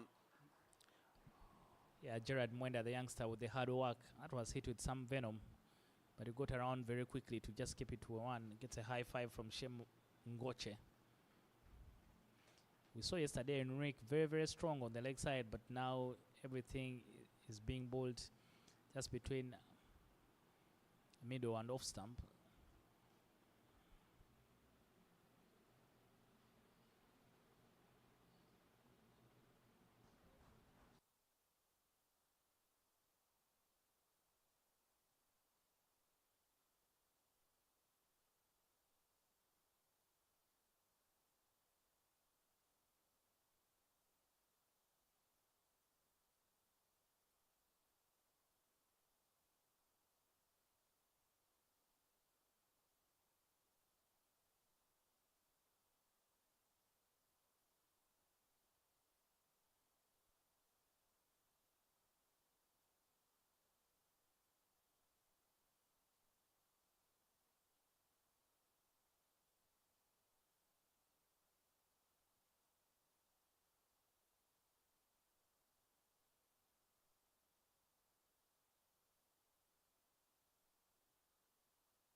Done.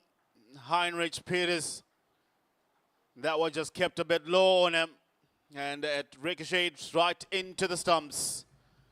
He will depart and he will drop his head in disappointment on this occasion.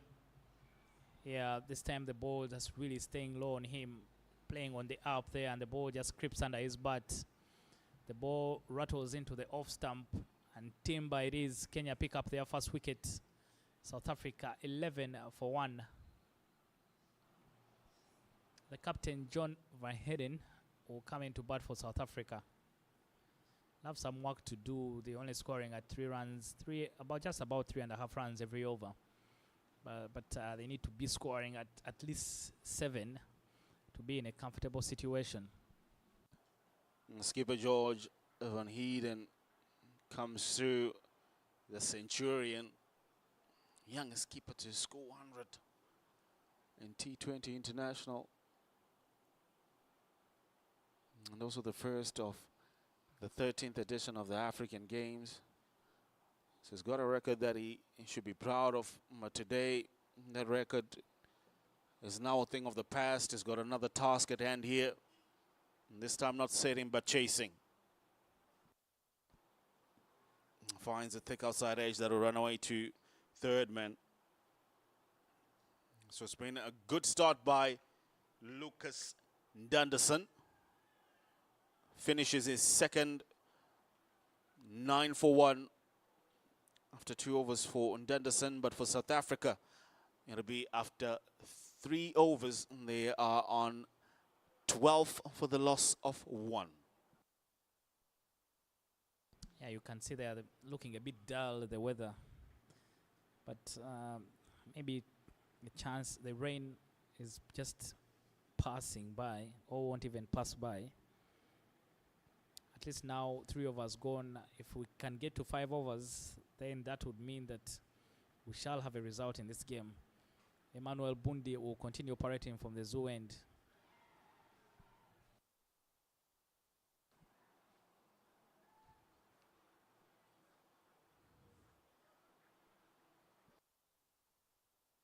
I'm sure also light conditions could affect play here. It's just a little bit darker. A sign of the rain is getting closer to the ground, but it's just the way that the light has dimmed over the 2 arenas. It could just be a bit of concern for the umpires, and as well the batters also. It's always key how you're able to see the ball.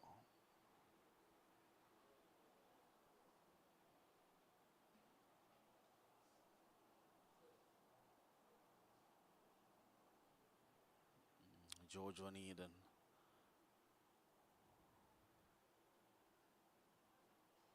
He's coming at a time where his team again will look to him to lead the charge of their chase of 142.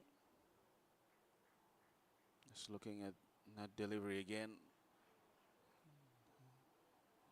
Watching it carefully, playing it with soft hands, keeping his head over the ball.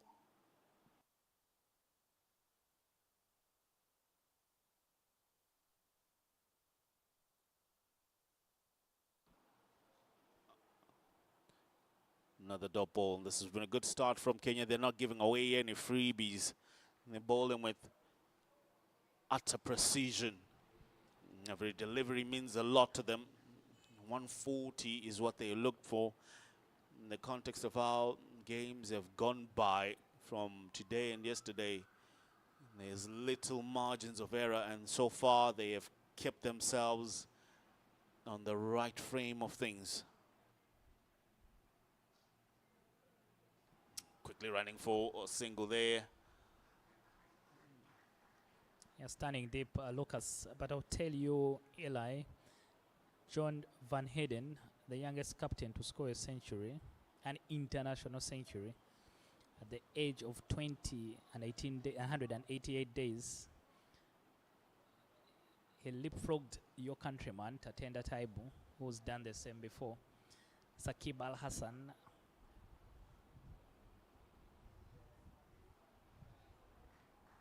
That's intelligent batting there from Joseph. Just opening the face of his blade and allows the ball just to run off it, and it goes away for 4. Yeah, welcome boundary. Just waited on it and played it very late. No chance for the keeper, Sukhdeep Singh.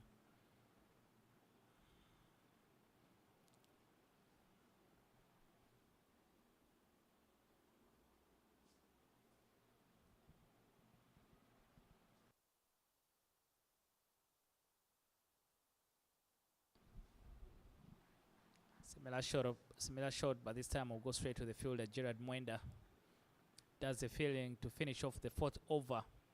South Africa 17 for 1.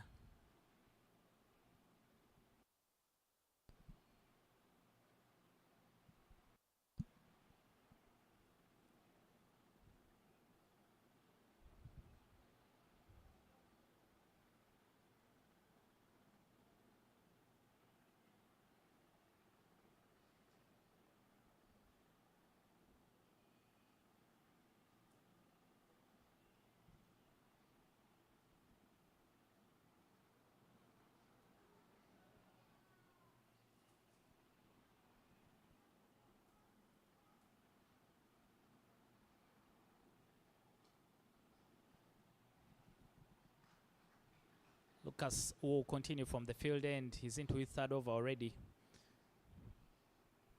Picked up the 1 wicket. Again, Lucas knows how to use that angle very well, just to make it tight for any right-handers. The only other captains to do that, Graham Smith against England, Javed Mirdad against Australia, Sakib Al Hassan against Zimbabwe, and Tatenda Taibu against Bangladesh. Big shouts and given. Mahi Joseph finds himself having to depart and has given out LBW. Lucas Nutterson strikes again to pick up his 2nd of the match. South Africa will now have lost 2 wickets. Yamahi now caught on the crease there from Lucas. The ball is keeping low from that end. Decision very easy for Percival Cesara to raise its finger. South Africa now 2 wickets down. 18 for 2. You possibly think that we could be in for another shocker. As you think of that one, Lehan Botha is the new batter. The reason why I say shocker, Nigeria pulled off one earlier on today, beating Namibia. Not many would have written that story in that manner. I'll tell you what, anything is possible in a game of bat and ball.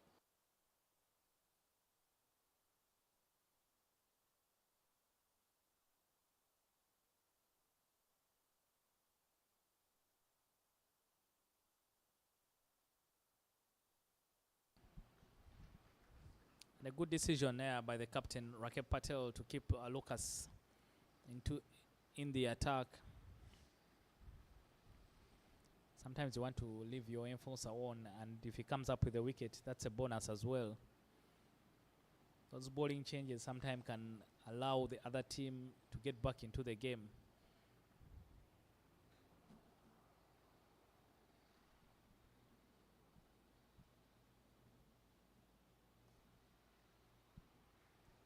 Lehan Bota got 46 not out yesterday, and they'll have to work very hard with this captain if they're going to put on a.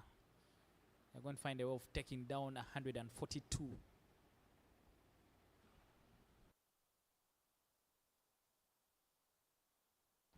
With the loss of that wicket, and required run rate is now around 8 and over.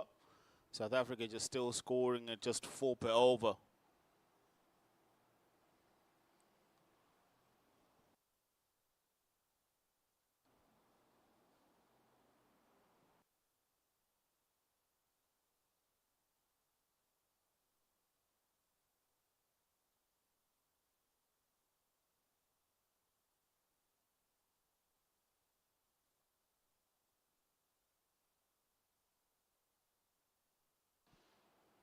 This has been a good passage of play.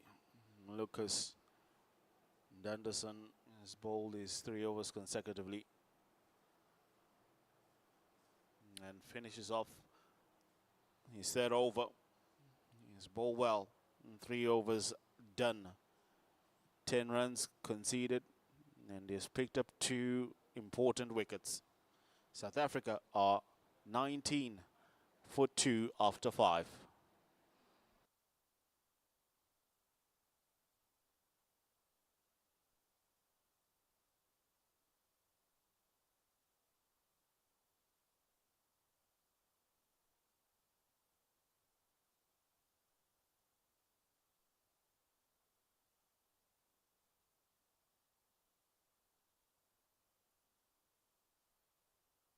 Bowling change for the Kenyans. Gerard Mwenda comes into the attack to replace Emmanuel Bundi from the zoo end.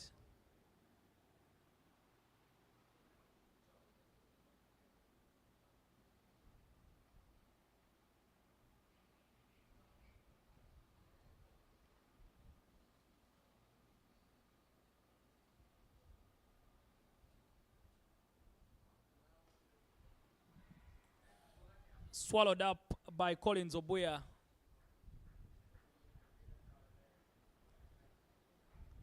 Lehan Bota will have to walk.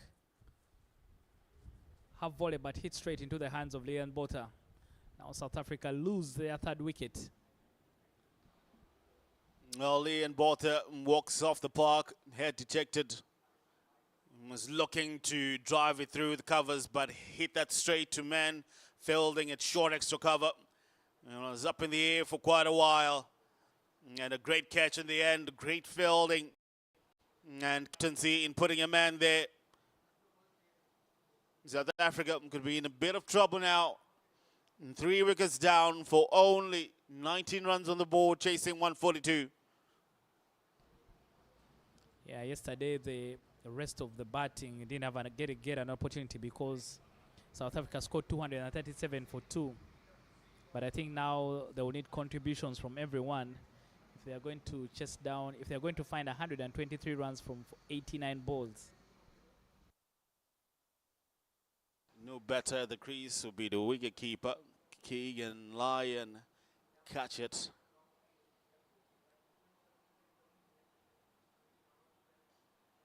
Solid defense.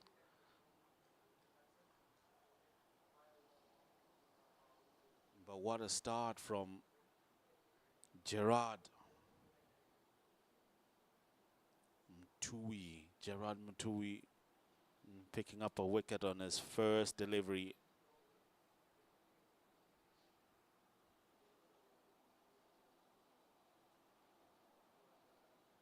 Short and pulled away, but straight to mid-wicket. Yeah, I missed out on that one. Keegan, too short from Gerard. It's not so much in that wicket. For you to get a good ripper, it has to be very, very good.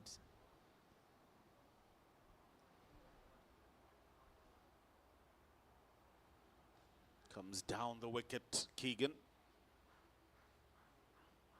Trying to impose himself on Gerard. Yeah, and I think just trying to make sure that the bowler doesn't get on top of him. Because ultimately, South Africa will need to score runs. The dot balls don't win you the game.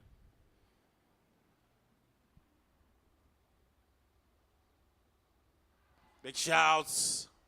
Umpire not interested. Keegan playing across the line there.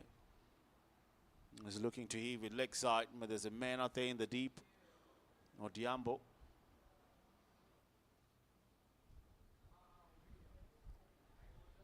And see there on replay, clearly that's sliding down the leg side.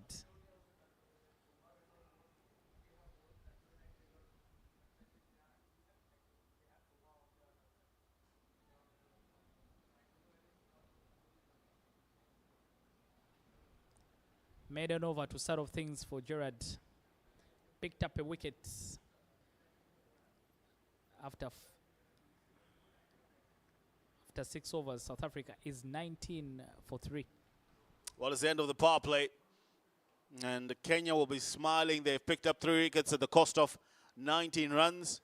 And they have kept South Africa at bay, only scoring at 3.17. When exactly what's needed is around 8.7. That's South Africa's bowling, that's Kenya's bowling card. Lucas Ndanderson, 3 overs to his name, 2 wickets only for 10 runs. The best that Kenya has done. General Mtui has done well as well in the first over, a maiden, but not just a maiden, but a maiden wicket. Lots of thinking to do with South Africa's captain still out on the park there. He would need to have some sort of partnership with Keegan. Kenyan dugout, happier of the two. Well on top of the situation at the moment. Changing the bowling for the Kenyans, Shem Ngoche comes into the attack.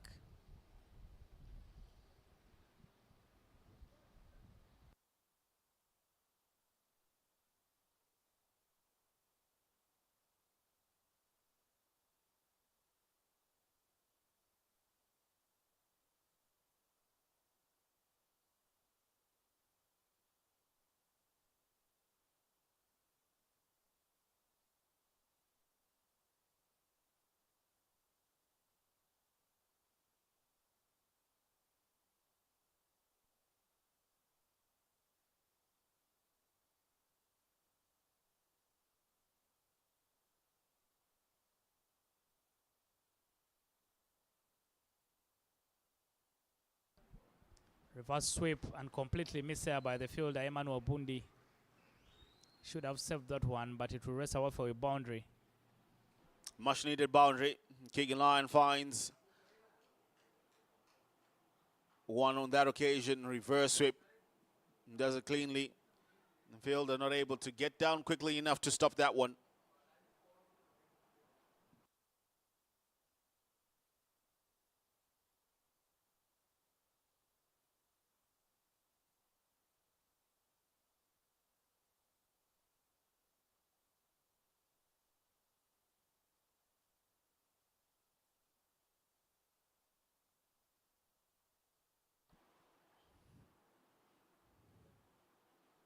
Punches it off the back foot. South Africa will need to up the ante in terms of scoring if they're really to have a chance at this one.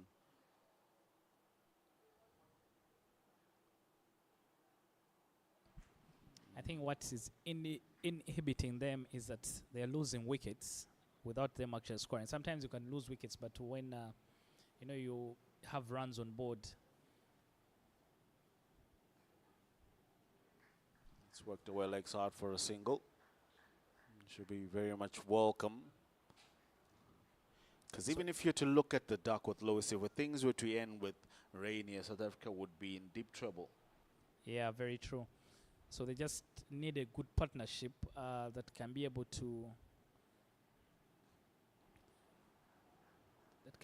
try and get them close to the total. I know famous Kenyan coach Martin Suji, who always, the plan for him when you're in the chase was always to make sure that you get close to the total, and then at the back end you can be able to blast off. After 6 overs, South Africa 24. After 7 overs, 25 for 3 South Africa.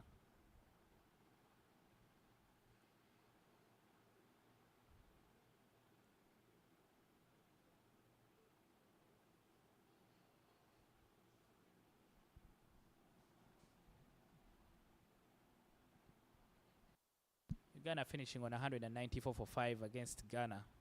There have been plenty of runs in this tournament. Already seen 197 Zimbabwe against Namibia, 237 South Africa against Ghana. So the runs have been plenty. Gerard Mwenda will continue from the zoo end.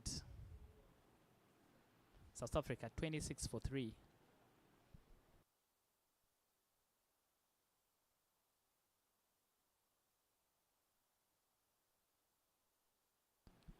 George Van Heiden, the youngest captain to score a century in T20 eyes, was also the captain of the South African U19 team at the World Cup in 2022 in the West Indies. That team had the likes of Mpeka and Brevis.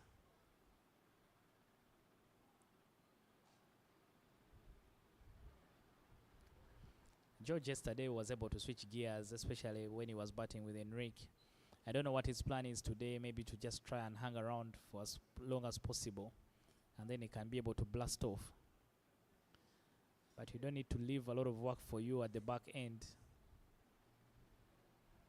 The required is now 116 from 78 balls.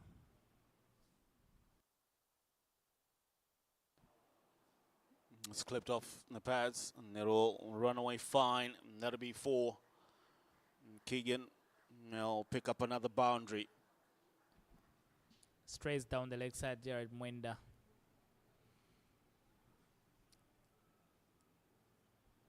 Just running down the leg side. Keegan just helping it along.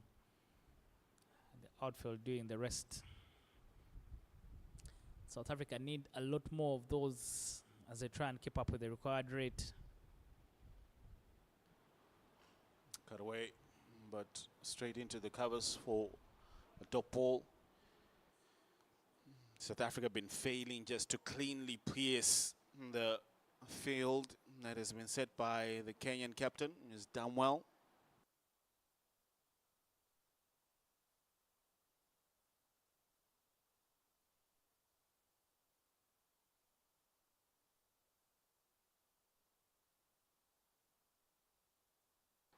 Punched for a single.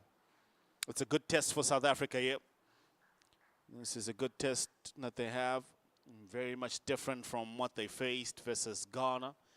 This is a pretty much polished Kenyan side. They have stuck to their strength. They got a target that, or rather a total that they're happy to defend. And they're not letting them loosely go after it. There's a strategy in their bowling, sticking to their lines and length and being innovative. That'll be end of the over. So that'll be after 8 overs. South Africa 32 for 3.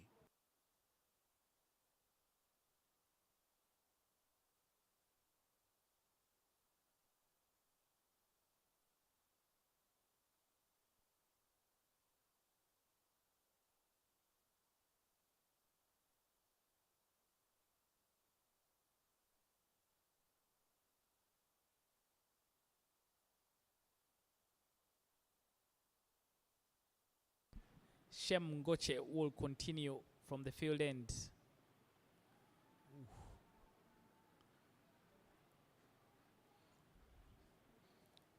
today the spinners who've been operating from that end have been getting a lot of patches out of the wicket.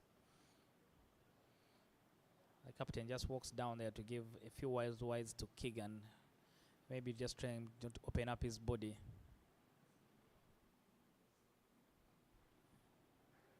Reverse sweep again, but there is cover in the deep. Let me pick up a single.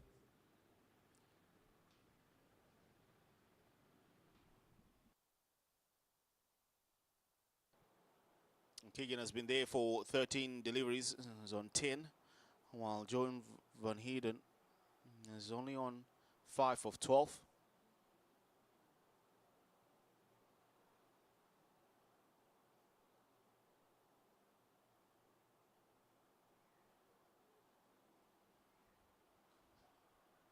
It's played off the back foot for a single. These will be good, but there needs to be some sort of calculated moves by the South African batters.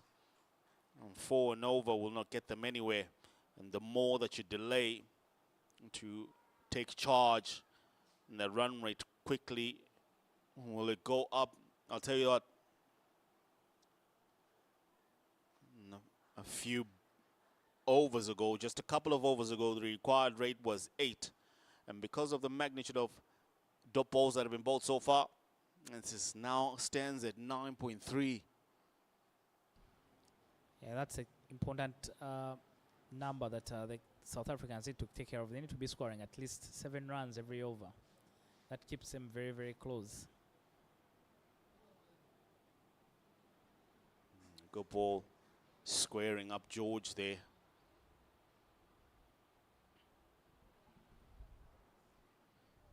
Look at it again, pens him up, but the height not good enough for an LBW decision.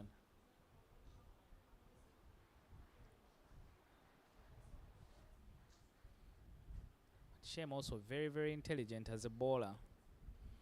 I think now it's just his responsibility has been to keep the guys very quiet. The Kenyans don't mind the singles. 36 for 3 after 8 overs.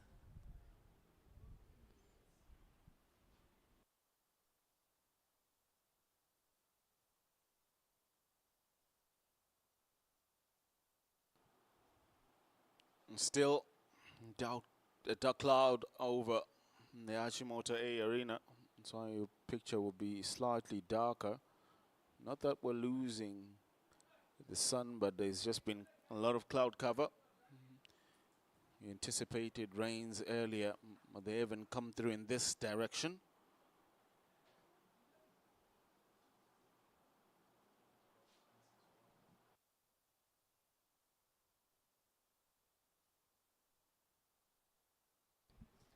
Francis Mutua comes into the attack for the Kenyans to replace Gerald Mwenda from the Zoo end. Another one for the future for the Kenyans, Francis Mutua. That's short and pulled away.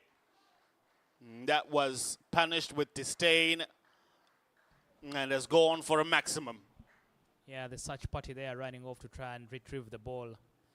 Francis Mutua, gentle medium pace, half tracker. And so rocks back in his crease, the captain George there, and hits it into the bushes. This is where things normally change. Those change bowlers that you bring on could be able to bring 1 or 2 good overs. Sometimes can get the other team into business. So most times you need to be very careful. As you think about trying to manage your other bowlers, I think you need to think about it in the complexion of the whole game.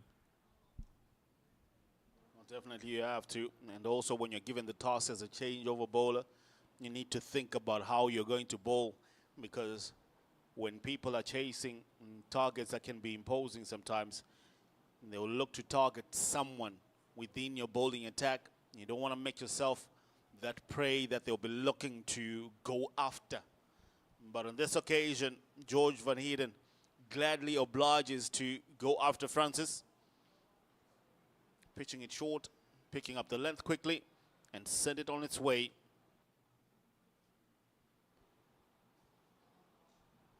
better. Yeah, and there have been changes in the field. They've tried and put two fielders out there in the deep to try and seize an opportunity there could be. I don't know if that's a good plan, just setting a field for a bad ball. But the way George bats, he can't pick the gap on any side of that ground.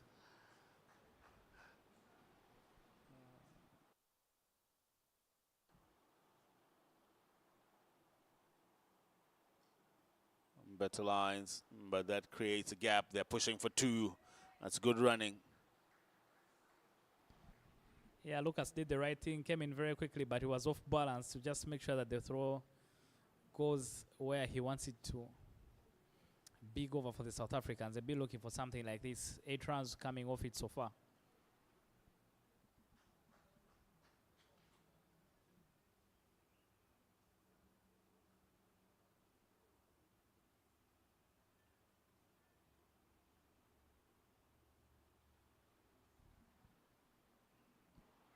Scamper for a single there. The one came off the glove of George. So far, it should be 9 runs off the over.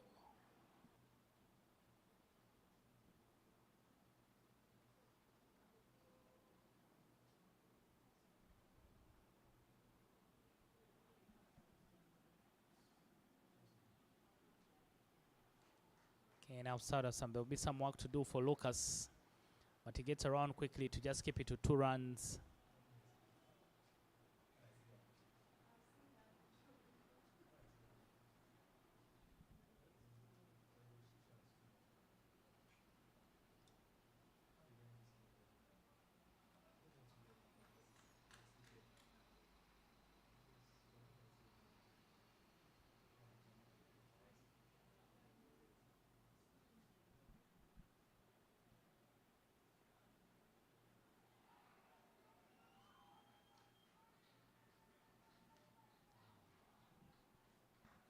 Oh, the effort to try and throw the ball to the keeper and just keep it to 1 was wayward and allows them to run 2. Yeah, Neil Mugabe, the guilty party, it was a bit of off balance to try and take a shot at the stumps. Maybe he should have held the ball. But that should conclude things. Halfway stage, the South Africans, you can look at that again, way off balance to try and make an aim for the stumps. That's when they say you have to use your other arm to get the direction. Halfway stage, South Africa 49 for 3 after 10 overs. At the similar moment, the Kenyans were 65 for 1. So the South Africans probably behind the 8 ball. They will need something in the final 10 overs to try and take down the total. 94 from 60 balls is what they require after the cooling break. The teams get a cooling break and also some words from their technical areas. And we'll be back after a short break.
We are back from a cooling break. The situation 49 for 3, the South Africans They're looking for 93 runs from 60 balls in the second half of this game.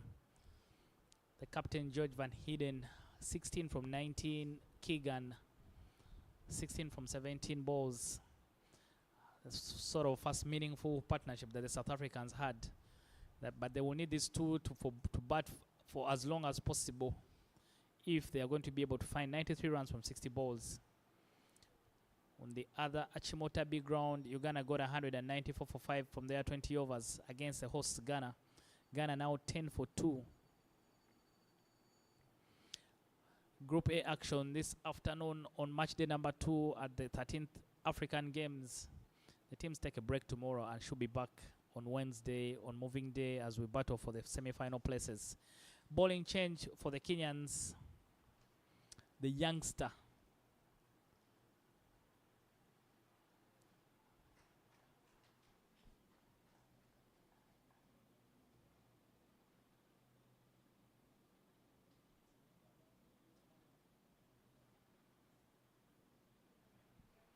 Avan Patel comes into the attack. Rocks back into his crease. George Van Heiden and picks up that short ball. Deposits it for 6. Can see that Shem Ngoche quickly walking across there to Avan Patel. Not such a very bad ball, but created room for himself, George. That's what they talk about. That's when they say. That's what they say when they talk about manufacturing shots. Just went back deep in the crease. Well, there you have an experienced cricketer sharing knowledge to the young Arnav Patel.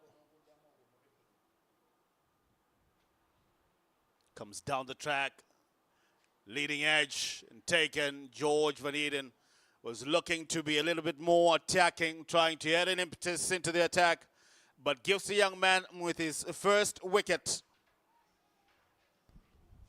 Yeah. And South Africa now lose another. I think the captain there had made up his mind that they're going to try and take on the youngster who just coming to the attack, but that ball coming off the outside edge. His opposite number, Rakeb Patel, takes a very simple catch. Rakeb doesn't drop many. South Africa lose their 4th wicket, 55 for 4. It's a different day for South Africa in the office today. And in comes a new batter. First time you'll be seeing action with the bat in this tournament. That's Orapeleng Mohlauring. In the context of this group, Eli, I would like to tell you that if South Africa lose this game, they could be in trouble. Their final game is against Uganda. That will be which will be a must-win for them. And Kenya will be playing Ghana. If Kenya are able to beat Ghana and South Africa don't beat Uganda, it will be game over for them. How quickly things can change from one massive win to what's possibly could be the end of the tournament. But these are all dynamics that depend on Kenya winning here and also on Uganda beating South Africa.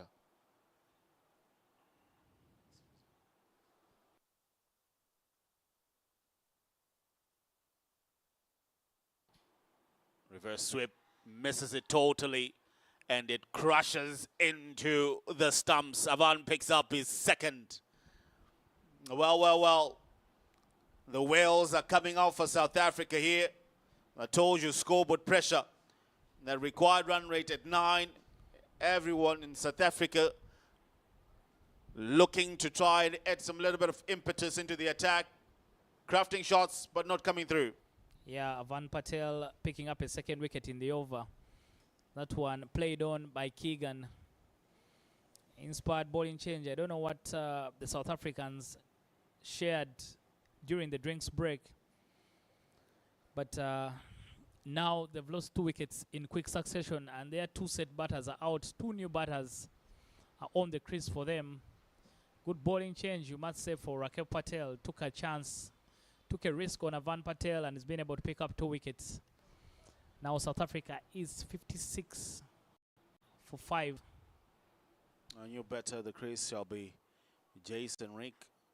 Robbenheimer comes in because Keegan Lyon catcher was bowled around his legs by this young man. He's pitching it up. And he's getting some sort of surface. A very good over from him. Went for a biggie in his first delivery, but however, his comeback deliveries have been magnificent. 7 for 2 are the figures he has from his first over. Avan Patel, South Africa, will be on a 56 for 5 after 11 overs.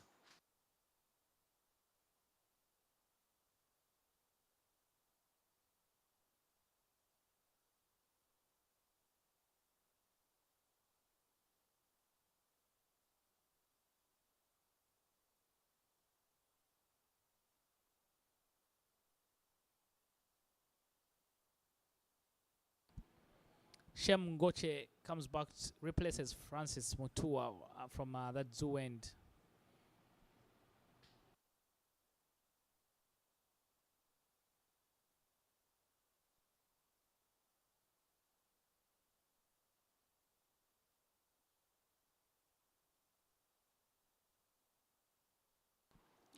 Shem Goche changing ends.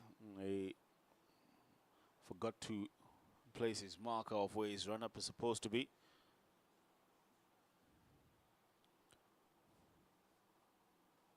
Rappalang off the mark quickly. I think for South Africa, that won't be enough. The ones and twos, the Kenyans won't mind them. What George and Keegan had started to do is try and switch up gears. But the departure of those two now puts a break on things already for South Africa.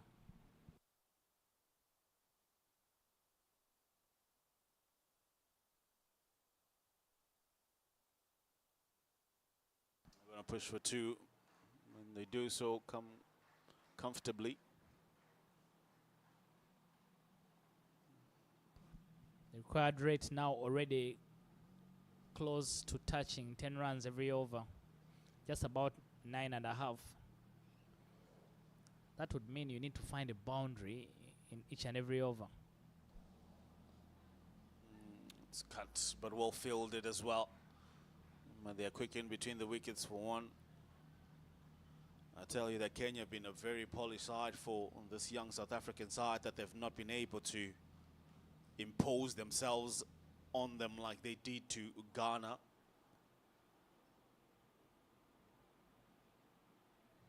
Magnificent delivery from Shem. Got to grip in the surface and allowed to extract some bounce on that occasion. Yeah, very, very experienced campaigner, Shem. So he knows what to do. Can just punch for a quick single.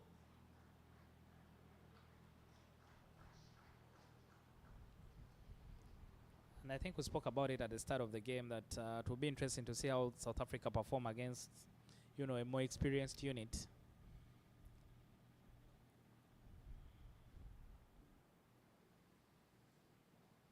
It's a bit short, but will be caught in the deep. Jason Robbenheimer gives Shem Goche a wicket. He thought that he had hit it with enough power to go over backward square, but only finds the fielder. Yeah, Jason picks out Lucas Nanderson out in the deep. I don't know if he was aware there was someone behind there trying to catch. But South Africa now lose their 6th wicket. Jason just getting inside the line of the ball and trying to help it along.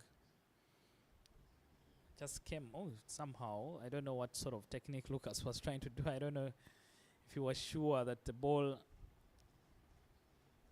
nearly took out his chest. Won't mind that. South Africa have lost their 6th wicket, 61 for 6.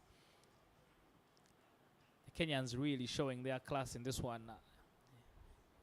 They've been the superior team so far and doing a good job piling on the pressure. Loss of that wicket brings Jesse Pradell. Jesse Caleb Pradell has been brought into the framework of things, but the loss of that wicket puts that required run rate just at 9.9. Now Patel back in the attack from the other end.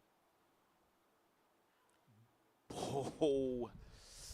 I'll tell you, Eli, Avan Patel, I watched him bowling for the Kenya Under-19s at the qualifiers in Dar es Salaam last year. And I really hope he has a very long future for Kenya, because he was the best bowler in that tournament. He's just toying with. But I'll tell you, amongst his mates who are Under-19s, he was way above their class. Because the line at which he's choosing to bowl it, he's choosing to pitch the ball just between middle and leg stump, and is able to extract a better turn to bring it back towards that off stump. I'll tell you, watch out for that googly as well. And I think the 2 wickets he picked in the previous over has been rewarded with another over by the captain. Has a very good googly. He was way, way over his age mates at the Under-19 qualifiers last year. Again, the flight at which he offers as well just keeps you interested as a batter, because it draws you forward. And if you do the mistake of playing it on your back foot like that, you find yourself in trouble. That was the googly coming into the right-hander. Don't say I didn't tell you so. But Avan Patel, and he has very good control of his leg spin. Flighted and into the block hole. Just 2 runs off that over. Well bowled from Manav Patel. So it'll be South Africa after 12 overs. They will be 63 for the loss of 6 wickets.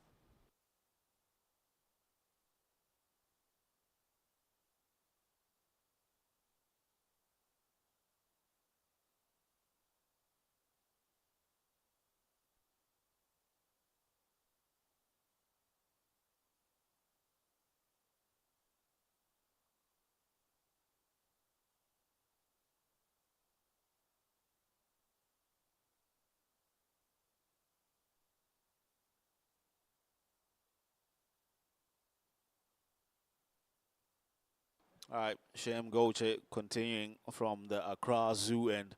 And also, I'll tell you what, he's not letting off. It's spin on both ends, but I tell you, they're turning in the screws into South Africa.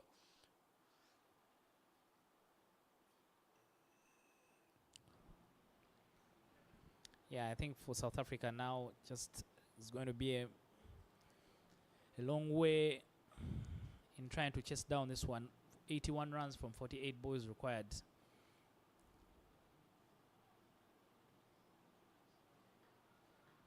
They scamper through for 1. Kenya won't mind that.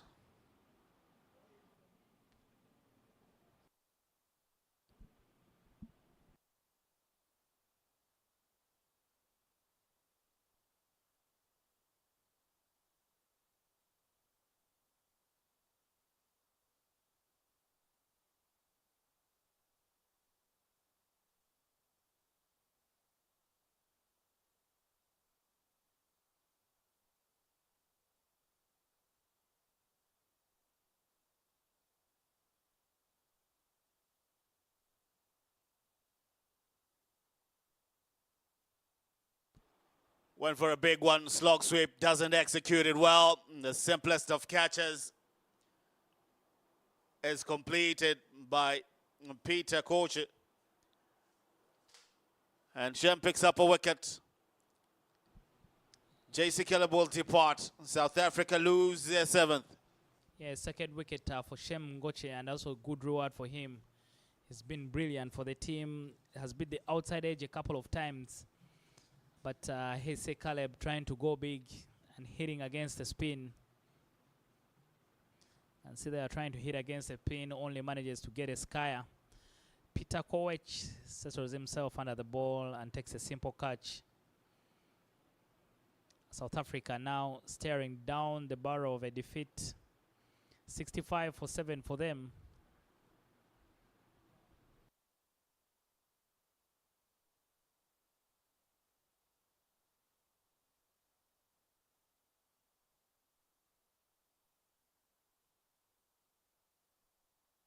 South Africa 7 wickets down with only 65 runs on the cards.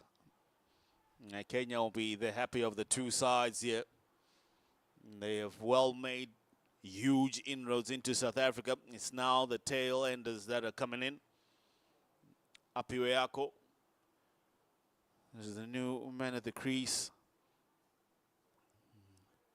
Virtually now the efforts for South Africa will be tried just to minimize the loss here.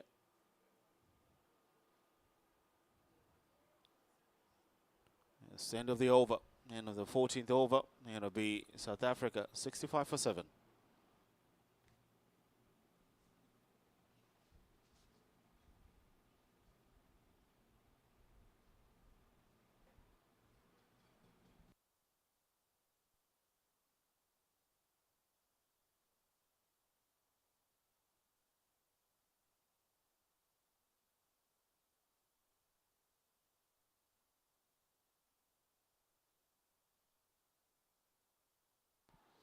Arnav Patel into his third rather. So slapped away by Orapeleng. It was within his arc, and he has taken a liking to that. Yeah, Orapeleng, if we're going down swinging. This time picks up the flight, clears that front leg, and hips it over mid-wicket.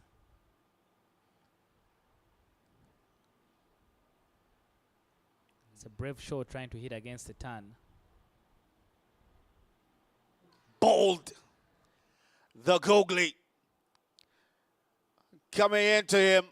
He had hoped that he was going to get a similar delivery, but however, the young Patel was ingenuitive, decided to bring one that comes into him and cleans him up.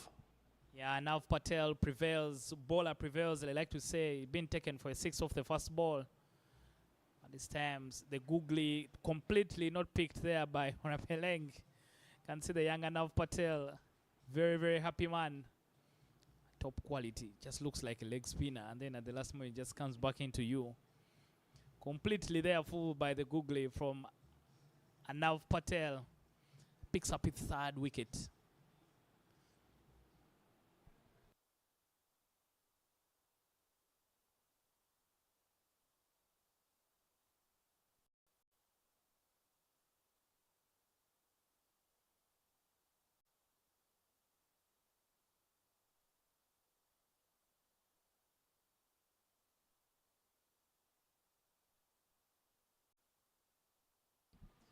South Africa 71-8.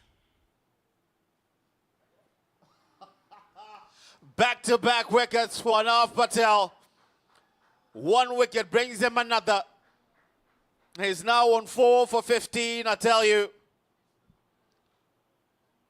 South Africa crumbling like a deck of cards. Arnav Patel is having a good time. Just hitting it straight back to him. And who takes a very good catch in his follow-through. Kyle comes and goes without troubling the scorers. South Africa now 71-9. Well, that's Dylan Best actually who's departed without troubling the scorers.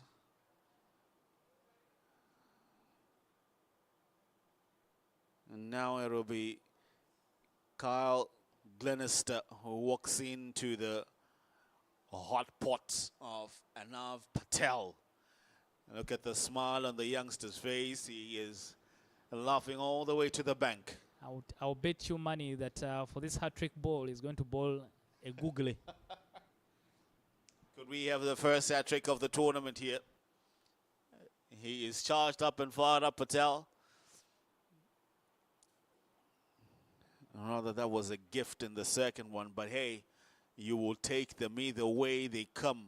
You can't take away anything from how this youngster is bowled. Finds the edge, but not able to carry it to first slip. So close there for Nav Patel.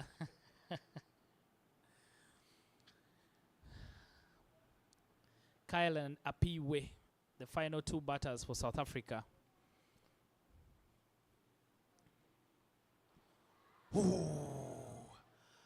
Swing and a miss, but I think he was able to keep his foot behind the line. Yeah, Sukhdeep Singh there just standing a little bit far from the stumps. And the ball is also slow, so you just need to be right on top of the stumps for you to effect that quick stamping.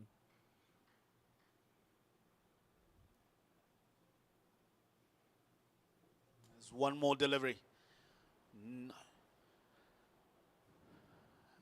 Given flight, played straight, and taken. It picks up 3 wickets and is over. A fifer for Nav Patel. That's a magnificent catch. And that should be it for the South Africans. What an inspired bowling from Nav Patel, 5 for 15 for him. A second catch from Peter Koech completes the proceedings. The Kenyans with an emphatic victory against the South Africans. They win by 71 runs to pick up their first victory of the tournament. They win by 70 runs to pick up their first victory of the tournament. But that has been done on the back of some key performances. Colin Zobuya with the bat, 58 for him. But I think with the ball, they've turned everything around. What a day to remember for Nav Patel, 5 for 15 against South Africa. And he will lead off the rest of the team with his match ball as well. The Kenyans winning by 70 runs. South Africa today completely outplayed by the Kenyans, who won the toss and elected to bat first. They got 142, and in the complexion of the game, that was enough for them to pick up the victory. The batting scorecard for the South Africans, stand out there from the captain, George Van Heerden. His partnership with Keegan tried to get the run chase going for the South Africans. But other than that, there hasn't been a lot of contribution for the rest of the team. So the Kenyans, in their 15 overs, bowled 0 extras. That is quite some disciplined bowling from the Kenyans. But ultimately, that bowling scorecard is only about one man. Nav Patel, 5 for 15 for him in 3 overs. Turned the game for the Kenyans completely. But 2 wickets for Shem Ngoche and Lucas Nadeson, who set the tone going at the top of the order. The Kenyans completing a famous victory, 70 runs win against the South Africans. And this should make it very, very interesting in terms of who moves forward from this particular Group A. The Kenyans winning this one sets them up because they'll be facing Ghana in their final game, while South Africa will have to defeat Uganda if they are going to make the semi-finals. Kenya winning by 70 runs on the last game here at the Achimota A ground. And if you look at how the table is looking like, South Africa still in second place because of its superior net run rate. But I think that won't matter on the final day when we come back on Wednesday, because South Africa will be facing table leaders Uganda and Kenya will be taking on host Ghana.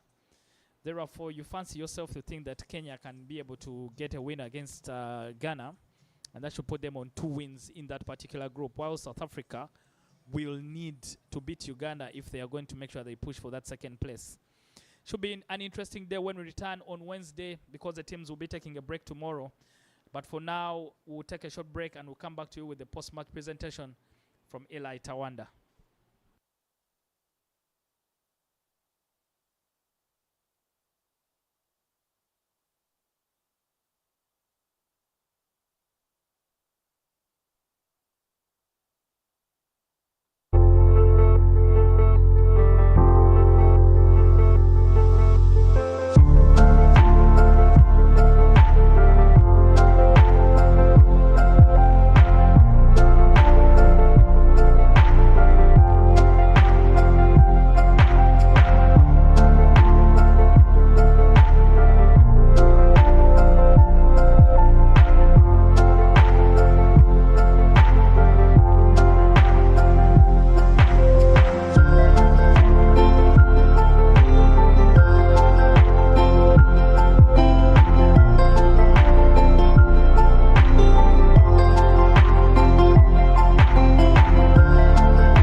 Shirombe will be doing the honors of giving away the Player of the Match award.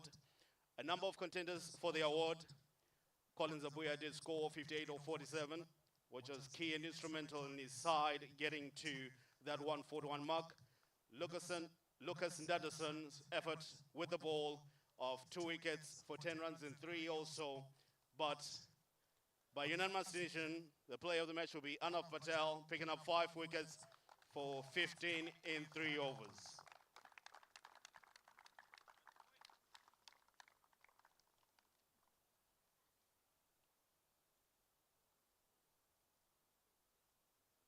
Our player of the match, Arnav, you shall have a few words with me.